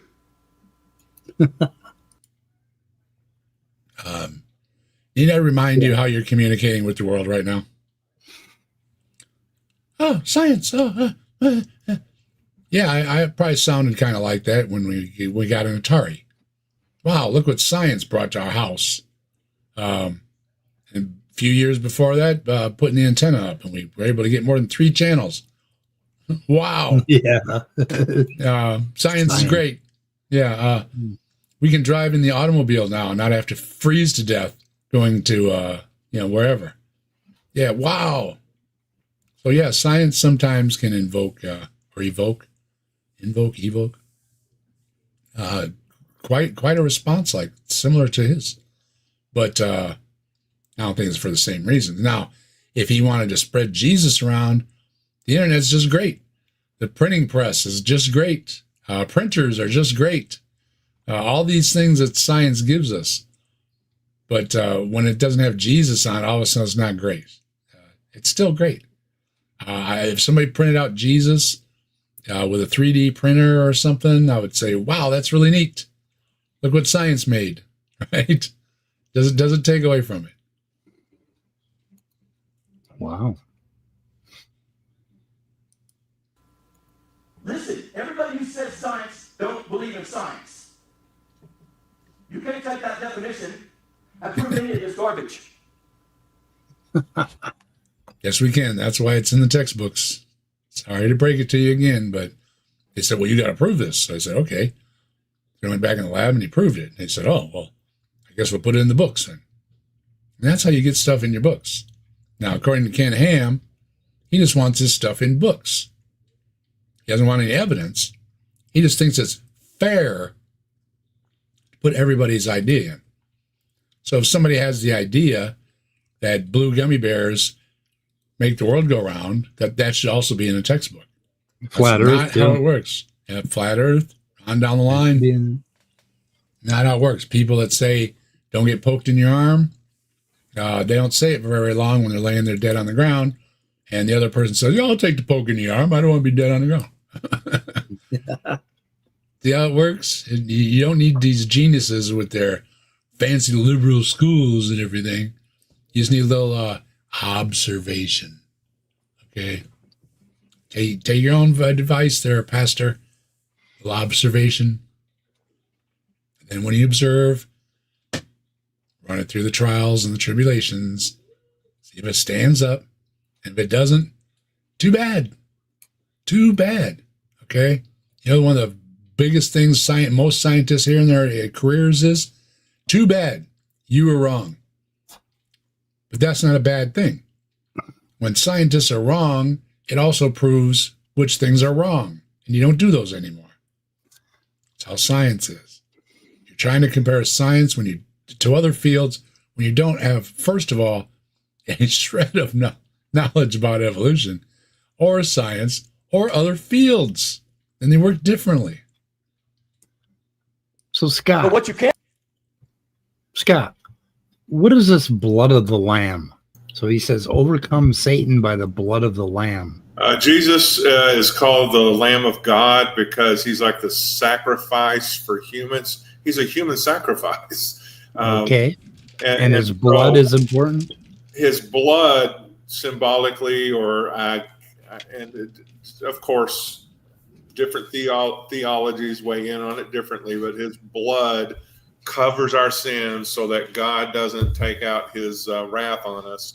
So Jesus is a lamb? Known as the blood of the Lamb because symbolically, at least, he's like a sacrificial lamb meant to turn away God's wrath. He's an unblemished lamb. That means he's without blemishes. But wasn't he like 30-some years old? How could he still be a lamb? I don't. It's because it's a symbolic thing more than it is a real thing. Okay. Yeah, you can't take a 33-year-old sheep and call it a lamb and sacrifice I know. it. No God would accept a 33-year-old sheep. So you just got to get the little baby, the children lambs or children sheep. That's right. But what about the children sheep? You ever think of that? Nobody cares about the children sheep. Nobody thinks about the children sheep. We need to start a political party, dang it. I know. We'll solve this problem. We'll call it, what about the children sheep? What about the children sheep? prove his creation. Yeah. Life only comes from life. Oh, really? God created life. He didn't create two infants. He created two mature beings. Oh, fuck this How can guy. they reproduce? So He didn't create two infants. He created two mature beings. Well, I think he's talking about Adam and Eve, which has been genetically proved impossible. It's impossible. There was never just two people. There were never mature people. It's impossible. So even William Lane Craig, one of your best people, hated by creationists because he says things like, you're going off the deep end there. That's when you're taking things a little too literal. However, as I said earlier, he will stick with a literal Jesus came back from the dead. So he is willing to scrap all the other stories. Is But he blood of the will hold lamb to that. literal? Blood of the lamb, is that literal? I don't know. I don't know, because it has to be the perfect sacrifice. And the Yeah. thing that bothers me also with that story is God knew it the whole time. So all through the times that God was saying, oh, it's okay to do this sacrifice for absolutely no reason, God was behind it all. And Yeah. that was kind of cruel, to let all those animals be sacrificed for nothing. Converted man. With Dave. How you doing? Okay. I'm expiring, Dave. I gotta leave. You better hang out. We got a few minutes more. A few minutes more. We're almost done. Two mature parents. How Yeah. did you ever get to reproduction in the first place? What? Without two mature parents. You understand what I'm saying? No, You nobody mean does. you can't have babies without two parents? No, really? I guess not. And they have to Oh be my God. mature. And we've So- got Gurr in the chat. Hello, Gurr. Nice to see you. Hey, Gur. If we came Your from mom says monkeys, hi, Gur. then why are there still monkeys? Silly atheists. God, they're still using that argument, aren't they? We're just such goofballs. Good to see you, Gurr. Oh. Okay. The acid kicking in. That's what it is. Not my It fault. kicked in a long time ago.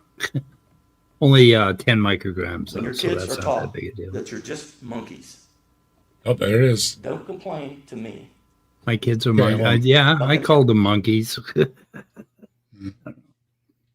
Don't complain to him though. Acting Yeah. like animals. And Gurr. we act like animals because we're animals. So what? It's just a classification. They're animals. We're animals. Everything's animals. They're either animals or plants, and some are mixed. So what's the So, big Gur, deal? your mom thinks I'm funny. Ask her. And she wants you to call her too. So, yeah, thought I'd pass that along. Evolutionary psychology. Are you ready? Okay. Yeah, I'm ready. Rape is a natural thing. What? What? Well, I've got some I don't grapes think in a that's bowl right evolutionary. here. I don't think Yeah, that's well, evolutionary. there is something to it that it's a natural thing because of morals and everything. But with a certain societies, they've adopted a set of morals. Now, there is something to said for the shape of our member being a plunger to remove previous deposits from previous visitors. Right. So yes, there is a thing. Why women advertise their chest, other animals don't. It's because from far away you can see that she has a chest, so you better not throw a spear through it. There are evolutionary things that work under sexual selection, but for a moral society, you take a lot of those things out when they're saying survival of the fittest and stuff like that. It's totally misapplied to those who live under rules, and that includes other species that seem to have rules that they live under, and they figured them out without having a Bible.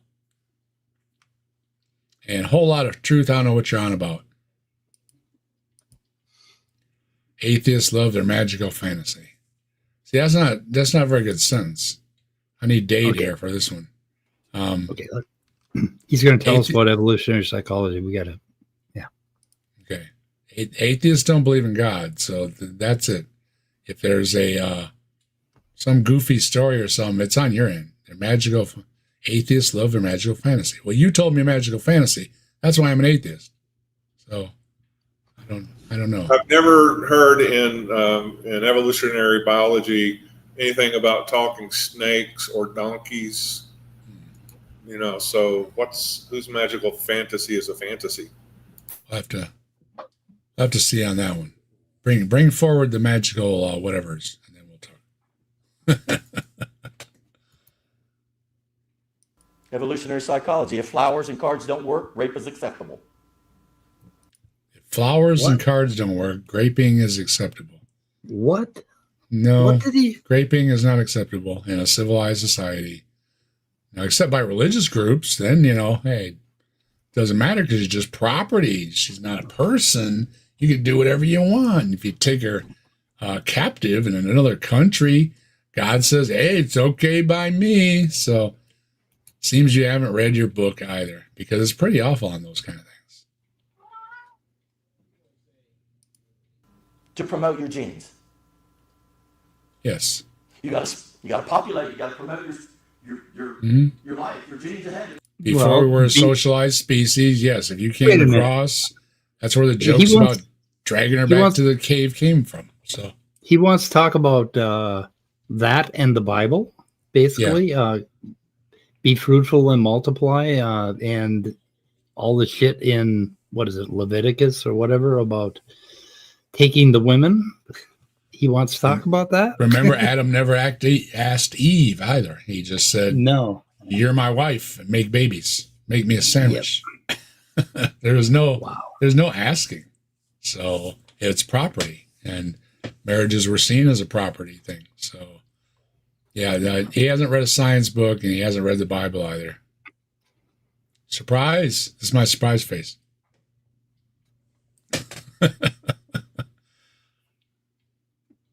The future. Whole truth. Hey, see who won't flowers? Rape her. It's natural evolution. It's only natural for you because you're just a natural animal. That's what it says in the Bible, basically. We're a natural animal. I don't think he wants to go there. Anyway. He doesn't want to. And this has nothing to do with evolutionary biology, even though there's there is a book called The Natural History of, can't say the word, can I? But you can't say the word. Can't say the word. We have to talk about and Top Dog in the chat. And hello, Top Dog's here, yeah. So Gurmania, he's still alive. Infanticide. Yeah, till it's ticking. Animals kill, sometimes they're young. Yeah. It's only natural because we are just cousins of the animal world. Humans do that sometimes too, actually. Yep, and there was often reasons for it, like lack of food and resources type thing, and it is natural for better you to eat it than your enemy. Sad as it sounds, animals do eat their young to protect the species in a weird kind of way. If you stay awake in a science class, you would understand that times can be tough. Yeah. And if he doesn't, he's just showing a small part of his church. This church looks like it costs a hell of a lot of money. And if he'd taken that money and sent it to some of those places where people have to make the choice of sacrificing one child for another, maybe I'd believe that he really cared about this Jesus bullshit. Yeah, you got to see the size of this church. It looks pretty good. It's got a stage and everything. So it's got a big stage, a lot of instruments. Yeah, I think that's what they spend the money on instead of books. Well, they didn't spend money on that that cross podium because I saw somebody bump into it. And I think it's like a piece of plastic or something. It's pretty bad. Spent the money on crappy microphones too. I mean, crappy microphones. You need a different person that your expenditures run through, because there's really bad choices. We can make better ones for you. We can make you a better video. I mean, I'm trying to make you a better video, really. Seriously. Even if it's a better video. Yeah. For us to kill our children. If they are weak, kill the baby and wait for a stronger one to come along so that you can promote yourself into the future of evolution. We got a question that says, do y'all follow Alex O'Connor at all? I followed Alex since he was a youngin'. I got his t-shirt when he was still 17. So yeah, I follow Alex O'Connor. What do you think of his more gentle approach to theists versus someone like Dawkins or Aaron Ra? It's your own business. Yeah, kind of. It's cool. We deal with it in our community too. People who have people on their channel and people who don't, and everybody has to make their own choices. And I think the phrase "to each their own" is a good one there. Yeah. Different people appeal to others according to their temperament and their style and their approach. So, And I think all sides make good points. So I don't pick one because of their attitude or anything. It's, again, what they have to say. So, yeah, if somebody's a little loud or pushy or something, something will be said about it. But usually that's the way they are. So, you take some are louder arguments and some are softer arguments. But are the arguments sound? So and if you don't like watching the channel, watch somebody else's channel. That's a great thing. There's so many channels. Watch somebody else's channel. Yeah, I don't care for Matt Dillahunty's approach, so I don't watch him. So, because I think he is a little too harsh. I don't know, but that's just my opinion. I hold the fence. Well, that's not right. Well, there is no such thing as right and wrong in evolution psychology. Isn't there? Yes, there is. Really? That's the whole point of evolutionary psychology, is figuring out about this right and wrong stuff that we came up with. Mm.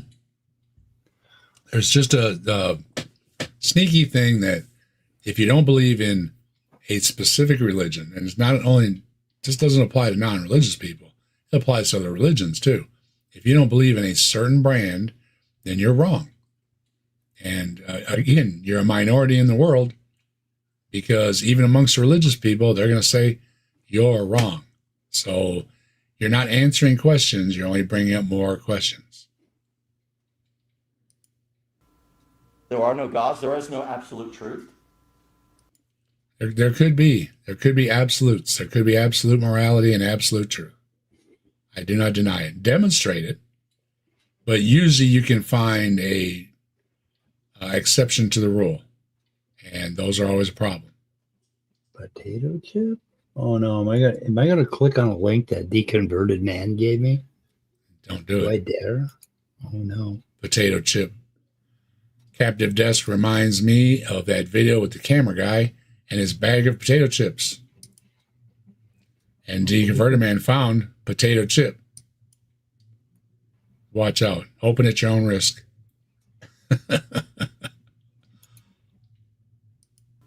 So anything goes.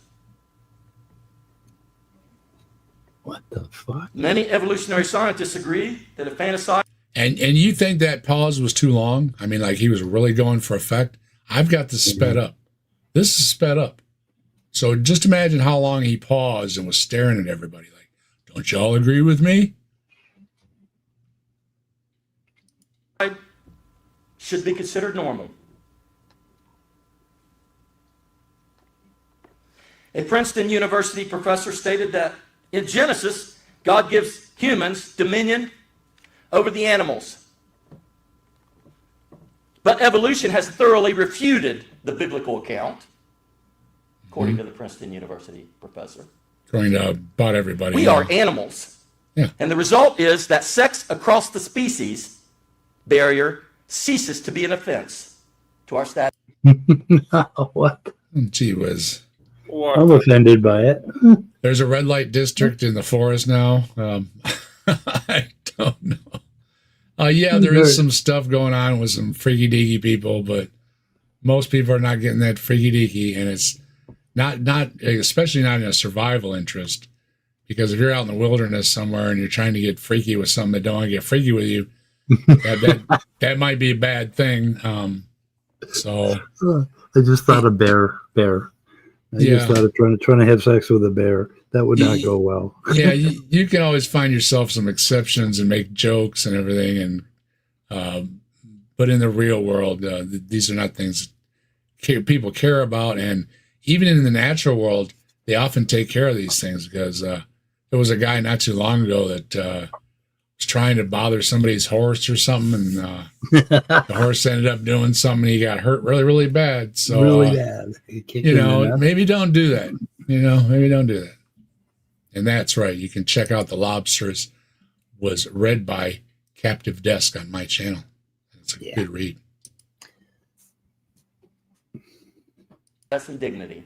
In other words, you're going to have sex with animals because you're just one of them. What? Where does it say this? Even amongst religious people, to That's a in point, his I head. guess. Yeah. I mean, why is that? Why is that in his head? Because I know it doesn't say that in any fucking book. So why on evolutionary psychology? So why did he come up with that? Why did he go there? Most Does of the he books live are on a pretty good. farm? Okay, he's in Ohio, right? Or some farm country out there. Yeah. Yeah, I know where he's coming from. Well, I think this is just the kind of rhetoric that you try to shock people with when you just have no ideas. Yeah, No ideas. You have no position. None whatsoever. yeah, but why did his mind go there? Well, for the same reason they had litter boxes in the bathrooms or something. Oh, yeah, and, yeah, you know, and it catches in headlines. every school. Yeah, And it makes all the parents go, "What about the children?" it's the litter not happening. boxes. Yeah, the litter boxes is the biggest nonsense I ever heard. But so what is so worrisome? Okay, these people will believe the litter boxes first. Yeah, I mean that is worrisome. It truly is. And anybody would think that a school has litter boxes set up for the kids. and they have janitors that clean those litter boxes. They got these Yeah. big The poop whole scoopers, story. big gigantic poop scoopers, right? You can just see it. And, so much wasted time too, you know? I mean, put that energy towards something useful, you know, and instead of making up these stories with the answers to all the questions that go with it and everything, gee whiz, you're wasting a lot of time and energy. You know, all I can see it going towards something far greater than that. The mighty Filbert has a good comment. That one, Deconverted Man? Yeah. It does say. Deconverted Man. Well, it does say that God saw that Adam had no suitable mate and made woman so he wouldn't be alone. Makes you wonder how many bears and horses and goats he went through. Yeah, woman is not regarded highly. It's after he looked at them all and checked them out, I guess, you know, size-wise or looks-wise or whatever-wise, then decided which one he wanted. I'm guessing the bear experiment didn't go that well. Yeah, so, you know, tough. He got what he wanted, though. He got a subservient person because, again, doesn't say that Adam ever asked. Adam said, "You will be my wife." And I don't know what the wording is, but something about reproducing and something. Well, they're the only people. So she didn't have no choice. Okay. And then he ended up having sex with one of his ribs. Sex with one of his ribs, and all the kids got involved. And they had a good time. But I never would have thought of that. Only in Minecraft.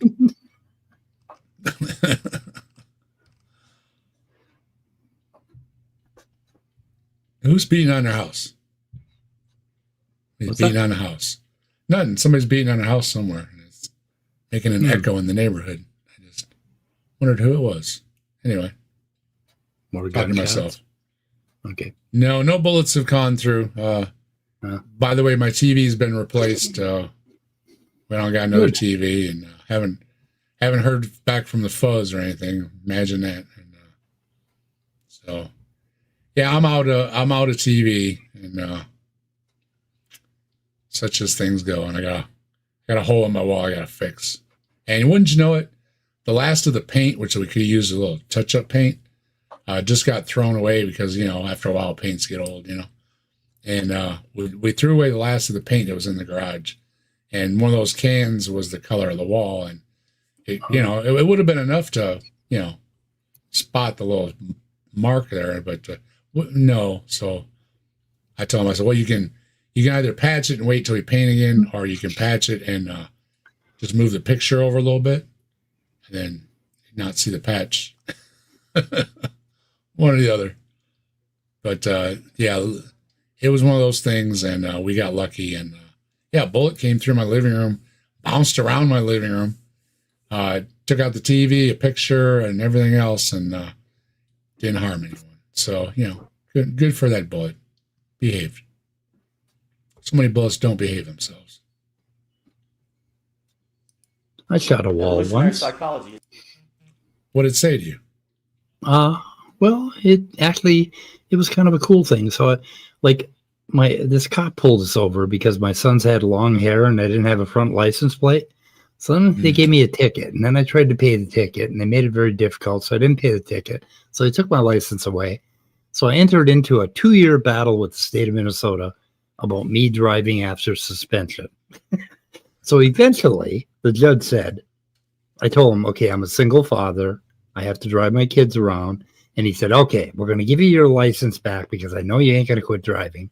And but for 90 days, you're going to wear an ankle bracelet. So I went home and I had to plug in this modem thing that you had to talk to him on. And I had to do it in my bedroom. And I couldn't find my drill. And I'm sitting there and I got to drill a hole in the wall to get, to hook this thing up. And right next, just leaning in the corner was a 30-06. Man, that makes an effective drill. And the hole was just the right size. I just picked it up, boom, shot a hole through the wall, and fucking problem solved. Anyway, I had a sheep big here so and a pig there. Adam effed everything, everywhere. yeah. E-I-E-I-O. And put a frame around it, Dave. Great story. Yeah, the detective wouldn't let me touch it and bagged it and put circles and arrows on the back, 8x10 glossies. I had my house. I had a cop in my house for like 2 hours, standing guard to the crime scene. Yeah. My house. I had to tolerate. I mean, the cop was cool. So the one guy, and then the younger guy came in, and he was cool. But I was telling him, you got the tough job tonight. He had to stand guard until the police cameraman showed up, and I had all the number things and the arrows and all that. I'm a holdout hope, that the police will call me and say, "Hey, I got a check for you for $600 or whatever it was." But no, somebody didn't steal my stuff. I had a bullet go through my house, Deacon Ritter. They actually kids, do have a thing like that, Dave, where you get victim of a crime, you get like $500 or something in Minnesota anyway. Yeah, somebody shot the other dude in the leg, and for a final to show him what for, he also fired one up into my house for some reason. And so everybody in the neighborhood, and none of us were involved because this was something going on that seemed like, between these two dudes. I had my street shut down, the main street shut down. Things were made a crime scene. The house was a crime scene. And this was all on Halloween. So, kids are trying to trick or treat. And, we got the whole thing, and we got the, you know what happens when a main street gets blocked up, right? And then everybody's trying to go through the neighborhood. Well, where everybody likes to cut through the neighborhoods over to another neighborhood is through my neighborhood. So they all came down my street. They all had to turn around and get back out into the mess. And it was a real mess. And it was all over a couple of idiots. And obviously I have terrible aim because I don't know how you shoot anybody in the leg. And you shoot my house, which sits up. And, there's like at least 10, 15 foot difference. And did you ever hear what they were arguing about? No, I didn't. The best I had was I did get a video of the car, so they know what kind of car it is. But there's no audio or anything, and even if there was, it only takes so many frames, right? So it probably wouldn't be audible. But the thing seemed to be is when the one jumped out of the car, the other one said, "Oh no, you didn't jump out the car." So pulled out the gun, and there was a little fire back and forth. I suppose it was back and forth. And we had the news here and all kind of things for Halloween. And really what took it probably in the worst way is my TV. So just got the TV last year, and she was complaining that it was acting up and stuff. And sure enough, it acted up, didn't want to turn on or something, whatever. So we got another TV. And so some idiots having one of these, my whatever is bigger than yours is had to whip out and do a little gunplay. And, you know, I mean, come on, it was on Halloween, you know, give it a break. Go eat some candy or something. Jeez. Yeah. So, yeah, that was, I mean, I've had all kinds of things going on lately. You know, with going for my illness and dealing with the neighbor, and then folks know about my fence issue with the neighbor. Then I've got another issue with I don't even know if he's a neighbor or what he is. He was driving down the street a couple houses down and started stuff. So we had a bunch of cops here, and you know, I ain't involved in any of this. I mean, I didn't do the fence wrong. The neighbor did. I didn't shoot somebody. The neighbor did. I didn't do any of these things, you know. I just leave me alone. Quit messing up my life. Okay. Thank you very much. But yeah, it's been pretty crazy. I don't know what's going to happen next. Well, our cat is ill too, by the way. Mike, I know you're sad to hear this, but our cat is getting to that age, basically, what the vet told us. Oh no, how old? It's like 17 or something. Yeah, they can make it to 20. I don't know. Yeah, so they got. We had the mobile vet here, and then we had the. She took him up to the vet for some pictures, and the vet said, "Yeah, there's something on the picture." So. Oh no. But eventually, you know, the cat ain't gonna be around for long. Yeah. Story was given to my wife, so it's been given. You know, it's spending its last days having extra yummies and you know, the things we like to do for our loved ones. And other than that, yeah, the gato isn't long for around here.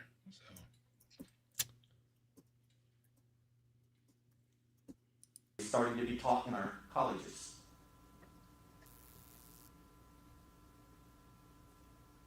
Can you guys see that we're in a war?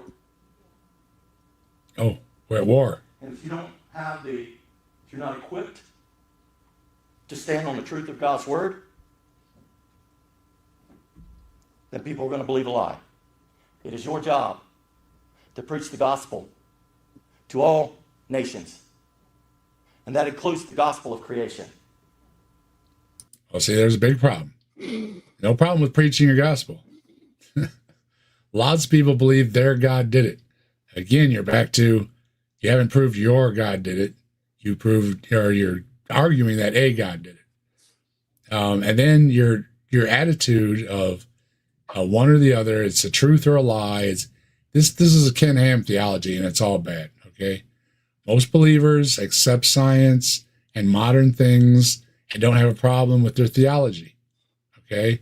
And we don't have a problem with theology. I mean, overall, yes, I like to see a world with less theology, more science, more things that can be tested for and proven. However, I think there will always be people that believe in things. And what is the saying? You can't expect perfection out of an imperfect world. Okay, you just can't. So these things will continue on. But what we can accept is that when I turn my computer on, it works because we understand electronics enough to know how to get my computer to work.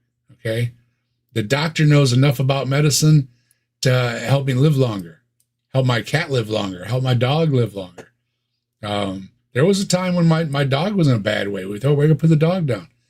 And no, he just had, had the wind knocked out of him, or literally got tagged in his rear end or something. And shoot, that dog's been around for a while now. Sometimes, things bounce back, people bounce back, animals bounce back. You have that house plant you think is gone for, it's all brown. You put it out by the garbage and it started growing out there. So you left it out there. Leave it alone. Don't touch it. This is just the way of things. There's no sign that it's divine or you're getting any help or special treatment or anything.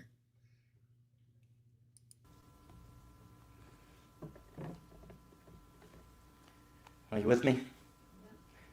No. Number one, the evidence of degeneration. Here we go. What? Evolution says that Degeneration. over time, things evolved and got better. We evolved and got better. Nope, that's not what it says. No, didn't say that anywhere I've read either. Nope. But I like being told what to say because I don't have to think about it. But let them tell us about degeneration. You got 20 more minutes, Mike. Are you tripping good? Hanging there for 20 minutes? Actually, 17, right? Isn't it? 18? 19 minutes. Okay. Yeah, I can hang in there, I think. Maybe. We'll see. All right. We've talked about this a little bit, the law of entropy. The law of degeneration is very similar. It is that things only naturally degenerate. Man can get involved in breeding and help breeding, but when man's hand is taken off of it, animals naturally degenerate. They took a fly. Okay, wait a minute. Is he talking about breeding animals again? If we took humans out of the picture, then they would degenerate. Oh, they degenerate. No, natural selection would take over, and certain ones would survive, and certain ones wouldn't, and certain ones would have babies, and if they survive, they do. If they don't, they don't, and you have no way of knowing. No way of knowing. I just watched an interesting video on sheep on this island, and domestic sheep, if you don't cut their wool, they'll get so big that they'll die. There's so much fur that they'll die. Mm-hmm. And they left them on this island and for like 20 some years or something. And they basically evolved to survive in that climate. And their fur wasn't a problem. It was really interesting. It's pretty cool. But after we left them alone, they managed to get better so they could survive more on this island. It's pretty cool. The only problem is they ate all the fucking grass. Yeah. The law of entropy. No creationist knows know what the law of entropy is. I don't know what the law of entropy. Everything degenerates. So the second law of thermodynamics says that everything's winding down. So that means everything's winding down. Raindrops are impossible. Oh, you're roboting, Dave. All right, I'm back. Oh, okay, you're back. Okay. Yeah, he doesn't have any idea how he's using the second law, which is specific to an environment of a closed or open system, and you can have increase in genetics with overall loss around the universe type thing. I'm not the best one to explain it, but that's how it goes. And I understand it way better than this guy does because he's wrong again.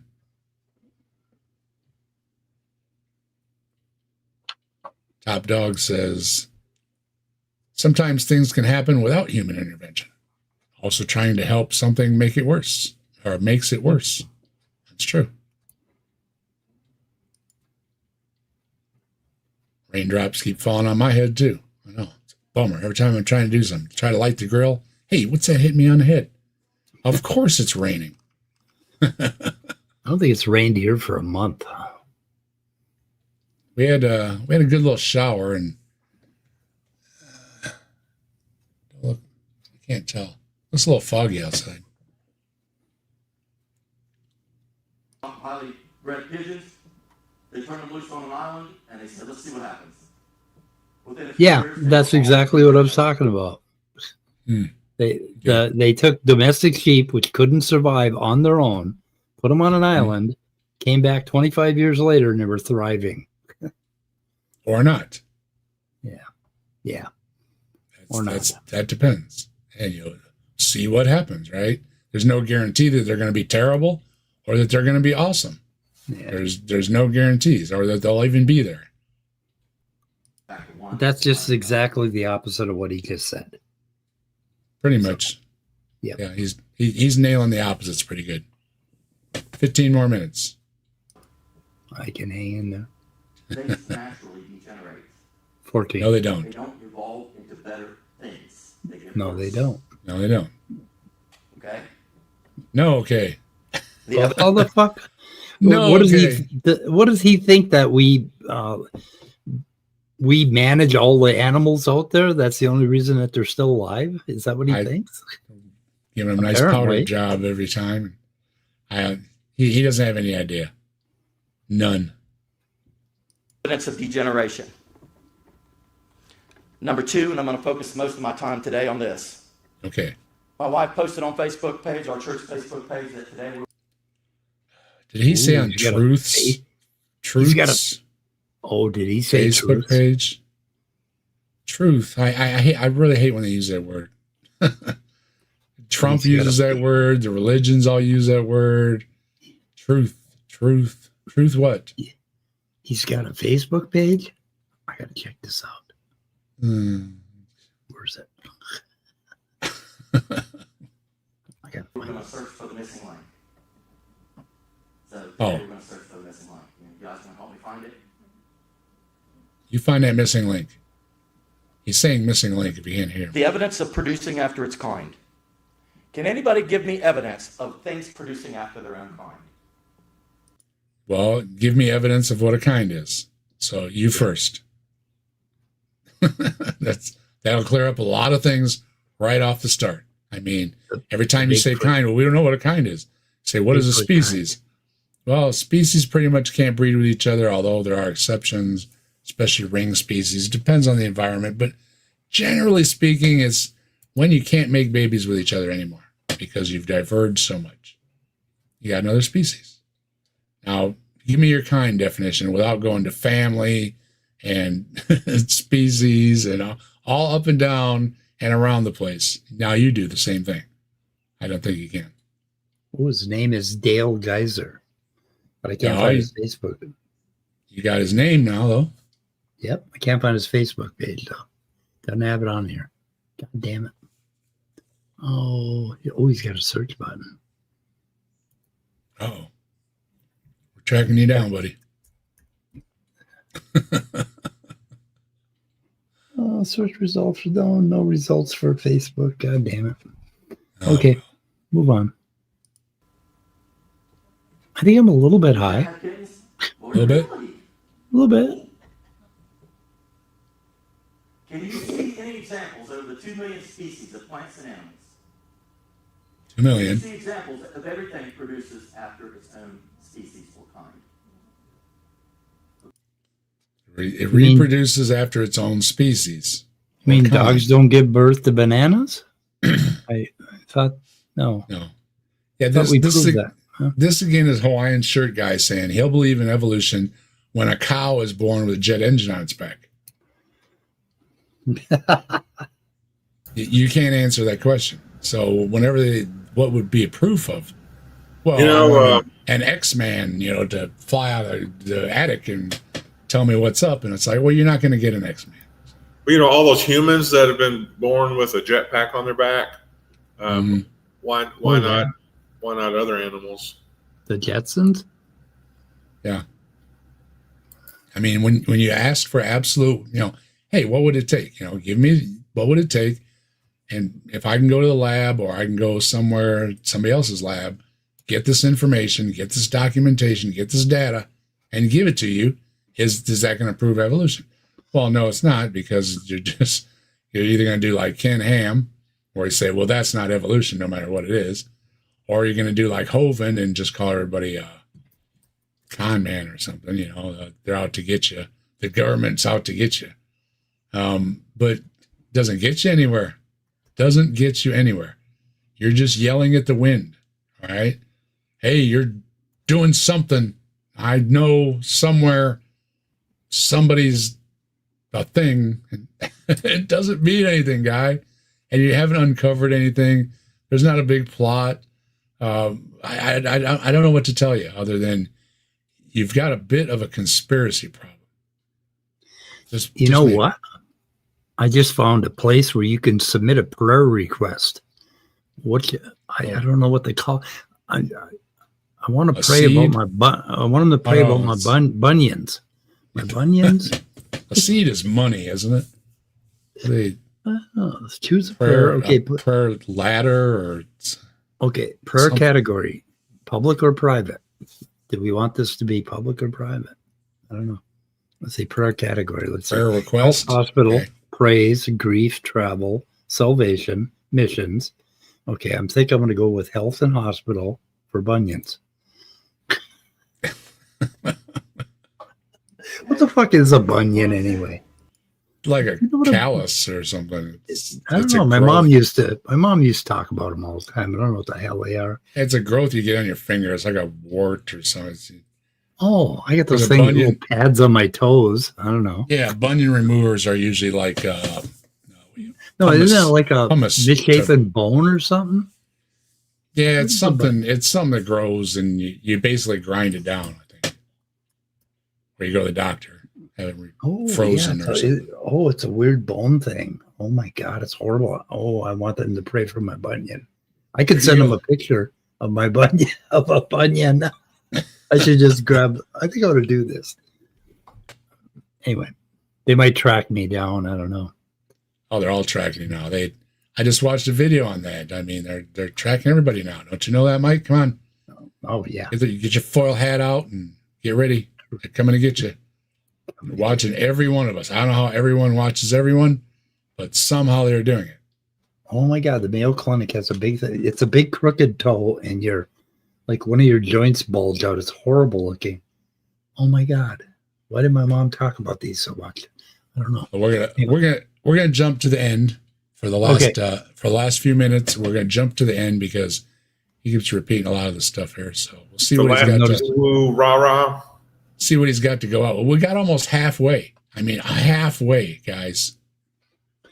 You That- may that notice deserves that some I become quite distractible. I'm feeling all right. I had a couple grapes and they're pretty good. So yeah. Oh, I got grapes. What a great idea. Of a change of kinds. What? All right. What do you say? He wants a change in kinds. I don't Okay. want to be rude. Hold on a second. Changing. Yeah, he wants a change of kinds to prove evolution. In other words, Oh, he wants one species of animal to give birth to to another a new. species of animal. That's not going to happen. They're setting up an impossible task. So we're going to leave him go at that and see what he's got to finish out with. New research says it's more like 80%. Did you ever hear that? You'll hear the 99, you won't hear the correction. Okay, they must be talking about our genome and how we're related to certain apes, and that's only certain sections of the genome. And when creationists take the 80% number, they're also leaving out that 80% is still a lot, and there can be up to a 85 or 90% difference just among humans. yep. So to go another couple points, even if it's that high, which it isn't really, that's only a certain percentage of the genome. The other genome is closer in the 90s. Even if you take that 80% number, you are still giving creation and genetics and everything the credit, because they're recognizing up to 15% difference within a 20% error range or whatever it's called. You're still only 5 points away. It's not a winning argument for God. It's a winning argument for evolution. You're using evolution's arguments, and that's And if why you- creationists get nowhere. And if you use the same methodology to take the compare the genomes of other species, you find that across the board we are way closer to chimpanzees and bonobos than any other species. So whether you compare rats and mice or humans and orangutans or whatever, using the same methodology, the distances are just the same distance apart. And Jin made a comment about a crocoduck. I just saw Potholer 54 had out his Crocoduck Award. So if you haven't seen it yet, go check out Potholer 54. Did the Really? Crocoduck about a week or so ago. Was his annual Crocoduck choosing. So I don't want to give it away or anything. But go check out Potholer. And Potholer does a lot of great things. He doesn't take any money. He takes everything on a gift to the Nature Fund or whatever it is. Good guy, good videos. So, go check him out. By the way, that 80% is 400 million difference in DNA. Similarities in DNA prove nothing but that God created everything. The same designer, the same painter that painted this picture, painted this picture. They might. No, that doesn't hold, because you have So- interior skeletons and exoskeletons. Right there disproves the creator. Why didn't a God just do both? So There's what a did perfect God design. guy is not a geneticist or not a, I guess you would call him a geneticist. He doesn't study the topic. He doesn't work in a lab dealing with the topic, yet he knows more, and he knows what's what over the scientists that write the papers and review the papers and teach and perform lab work. So God Wait.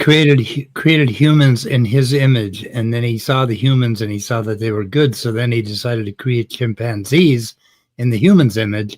Then he decided to create gorillas in the chimpanzees' image, on and on down. Right?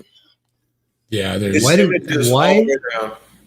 For these Christians, why in the hell would God have created chimpanzees, which are so similar to humans? Why would God do that? What was he thinking? they just want to, again, like with Rebecca, they want to think they are special. You're God's creation. Okay, well then you're God's creation, but look at human beings, how differently we can look.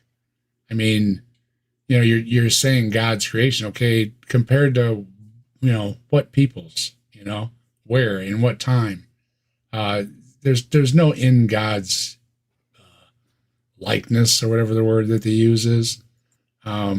Your God is a reflection of you, of course. Your God looks like you, sounds like you, whatever. That wears the type of clothes you wear, believes in the religion you believe in. What a coinkydink there, huh? Yeah.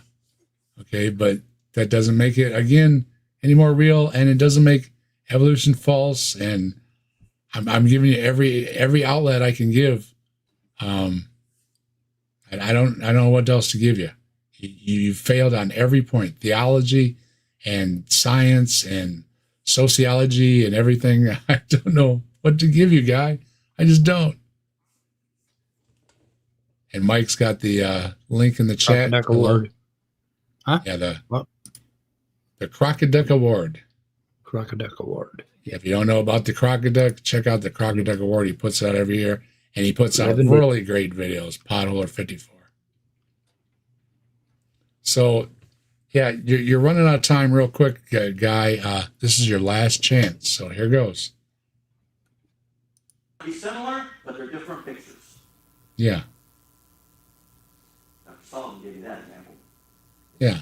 It's almost like smaller things or lightweight things take a different design than bigger, heavier things. And you can't get around that. Doesn't matter if you're magical or not. Weird how it works out, huh? Engineers have to fall back to physics. No matter how bad they want to do something, how cool it would look, they always have to fall back on the physics. So an engineer can, and for some reason, a lot of creationists are engineers. Not picking on engineers, just saying. Seems like a lot of them are engineers. They want something real bad, but can't make it in reality. Okay, off the top of my head, I think of Irving Finkel when he wanted to do his ark. He actually built an ark, but he built it to the Gilgamesh story and only 1/3 the size, because you can't get timbers that big. It won't work. Sound familiar?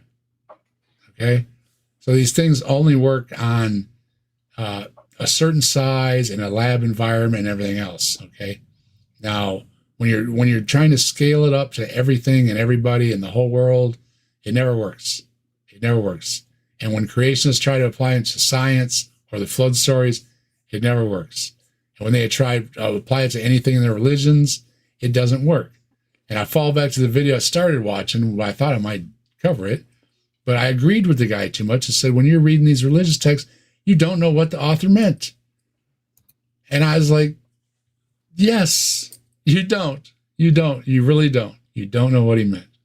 So I I think this guy's got to lay off the caffeine in the morning and pick up something other than these terrible booklets you're looking at and pamphlets and everything else, because this is what I'm hearing.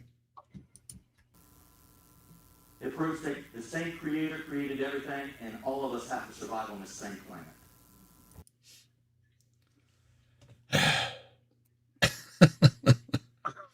It means the same creator made all these things, and we need to survive on this dang planet. Well, I'm going to have to leave it there. I'm going to have to leave it at you earned that one, I guess. I just thought of my prayer that I'm requesting. You got it? Yeah, I wrote out. It's called Answers. My question is, why did God create young Earth creationists? A cruel joke, let me tell you. Yeah, I know. So I'm going to see what they say. So I'm going to make this public. Okay, submit request. See what they say. My request has been submitted. So, like, I don't know. They're going to pray for me? Like, where? I don't know. You keep an eye out. You're in Ohio, right? You keep an eye out. I'm in Ohio. Yeah. It's cold here. It is. Somebody went and pulled my flannel shirt out on me and Yep. put it around my shoulder. Yeah, my byline used to be, Daddy, why did God create yaks? Yaks, yeah. Yeah, you can imagine a little kid asking, why did God create yaks? Well, I think we conclude that this Paul, or whatever he is, the PA guy, maybe he's a pastor, maybe he's just a really loud speaker. Hey-o. What is he called again? Pa something Dale? Dale. Pa Wilster Dale. What the fuck is a Wilster? What is a Wilster? Well, he's got some stuff going on there. I don't know. I got to figure him out. He's the head. He's the head of that church. So yeah, you say he's got more stuff. I didn't really look around. I just saw the video, and I was looking for a video real quick, and I just snagged it up. That's his name, Wilster Dale. I've had a bunch of them that are, that isn't what it says in the bio. In names the bio, like that. I mean, I don't want to stereotype anybody, but there are ones that are like, paw, and heavy on the draw. Now, I don't know what Wilster is because his actual name is Dale Geiser. So, what is Wilster? Do you know what Wilster is, Scott? I just did a search in Copilot. Yeah. Many surnames in Europe originated from geographic locations.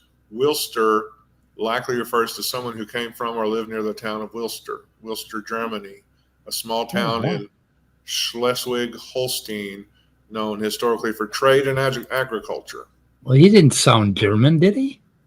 Well, it's a German surname, or it's the name of a German town, and his people may be named after that, but he is of German descent, but he's American, So what, you're saying his name is Wilster Paul? I'll put it in chat. It's Paul Wilster Dale, but his real name is Dale Geeson or something like that. I don't know what the hell. Oh, wait a minute. No. We're trying to track him down, but the search didn't take you anywhere. Yeah, he says he's nobody knows who he is, apparently. Anyway, okay, I'll put it in chat. Paul Wilster Dale. And thanks, Tilting Windmill. When I get cold, don't forget you said that when I'm knocking on your door. Wow. Like I say, me and a lot of my friends, we don't complain that there's not snow and pushing people out, and that's how I spent a lot of my youth, was pushing people out of snow. I mean, it's not a fun thing to do. It's not a fun thing to get stuck in either. Oh, the roads have been a lot better. I always hated that. We can't say that record temps in other places where people's tennis shoes are literally melting off their feet is a good thing either. So you got to balance it out. And a few degrees makes a lot of difference. As far as other things go, I had to do the show tonight. I had to get back to normal. I had a rough week. Started chemo this week. I forget Dave's sick. Want to see something cool? And when we're going to see what happens. These are my slippers. Cool. My cats hate them. zombie slippers. You put your foot in there. Yeah. Do they talk or anything, or? No, they don't talk. No, they don't well, talk. yeah. Well, yeah, they are tonight a little bit, but you know what I mean. I wanted to get back to normal. I know I haven't been doing weekly shows and stuff, all my extras, and folks, I was whooped. I mean, whatever they gave me took a lot out of me. My only hope is that it took a lot out of me. And that means the things that it doesn't like. And that would be nice. Working. Yeah. So if you've ever read stories about people being tired, more tired than they've ever been tired, that's how I spent the last couple of days. I mean, you would literally sit up in bed and say, well, at least I got some rest, you know.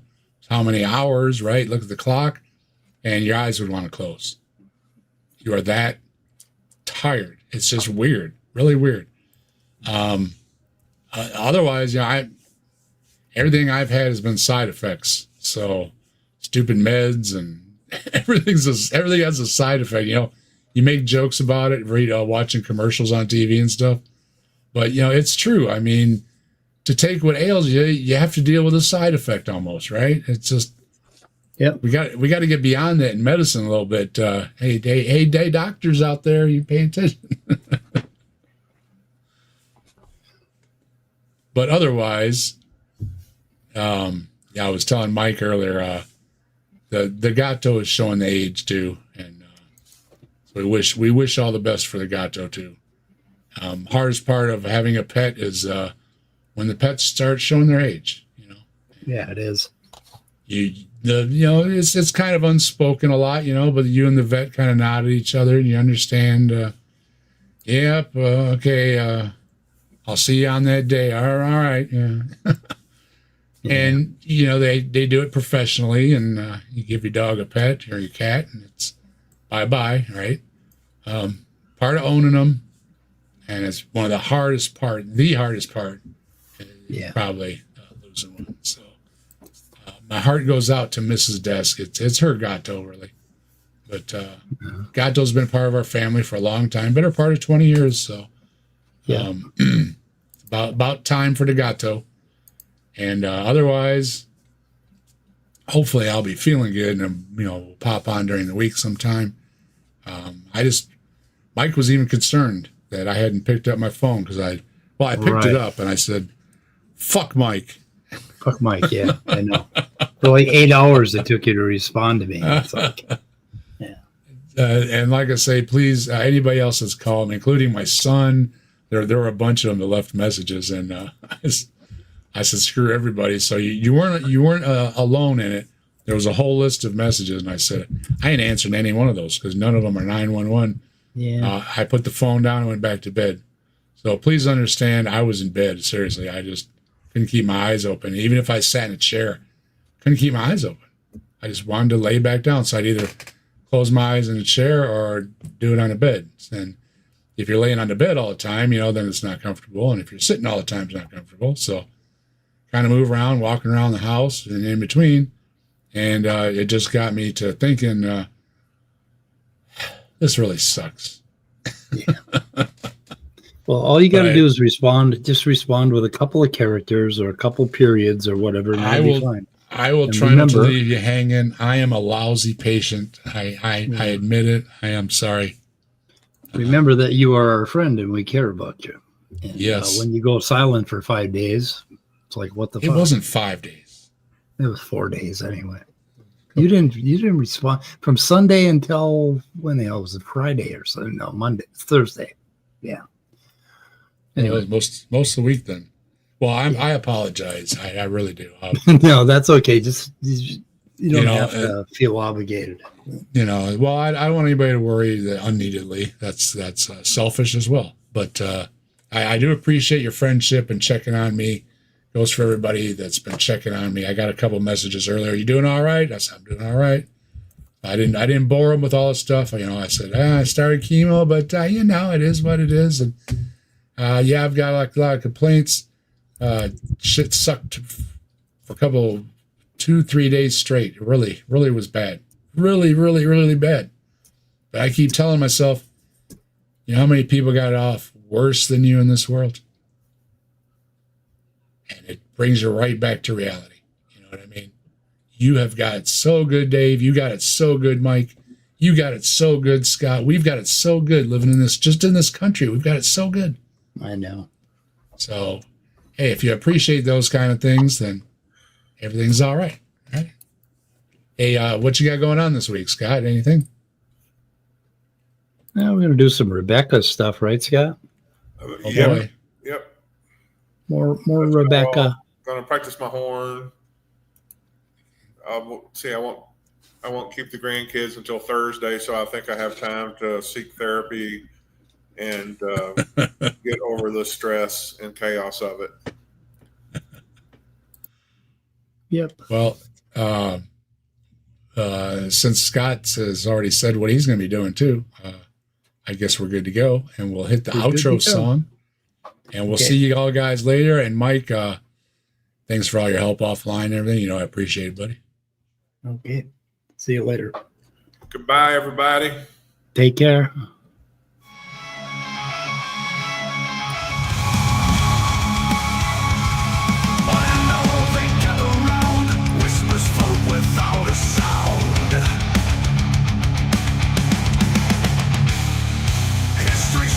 Tales of lore knocking at the captive desk's door.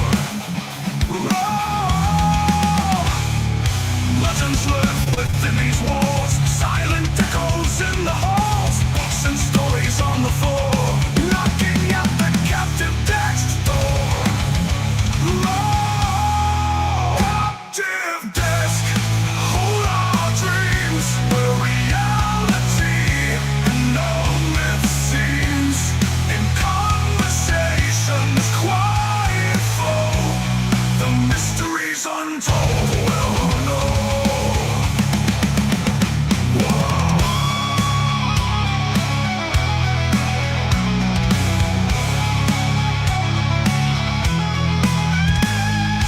Legends live within these walls, silent echoes in the halls, books and stories on the floor, knocking at the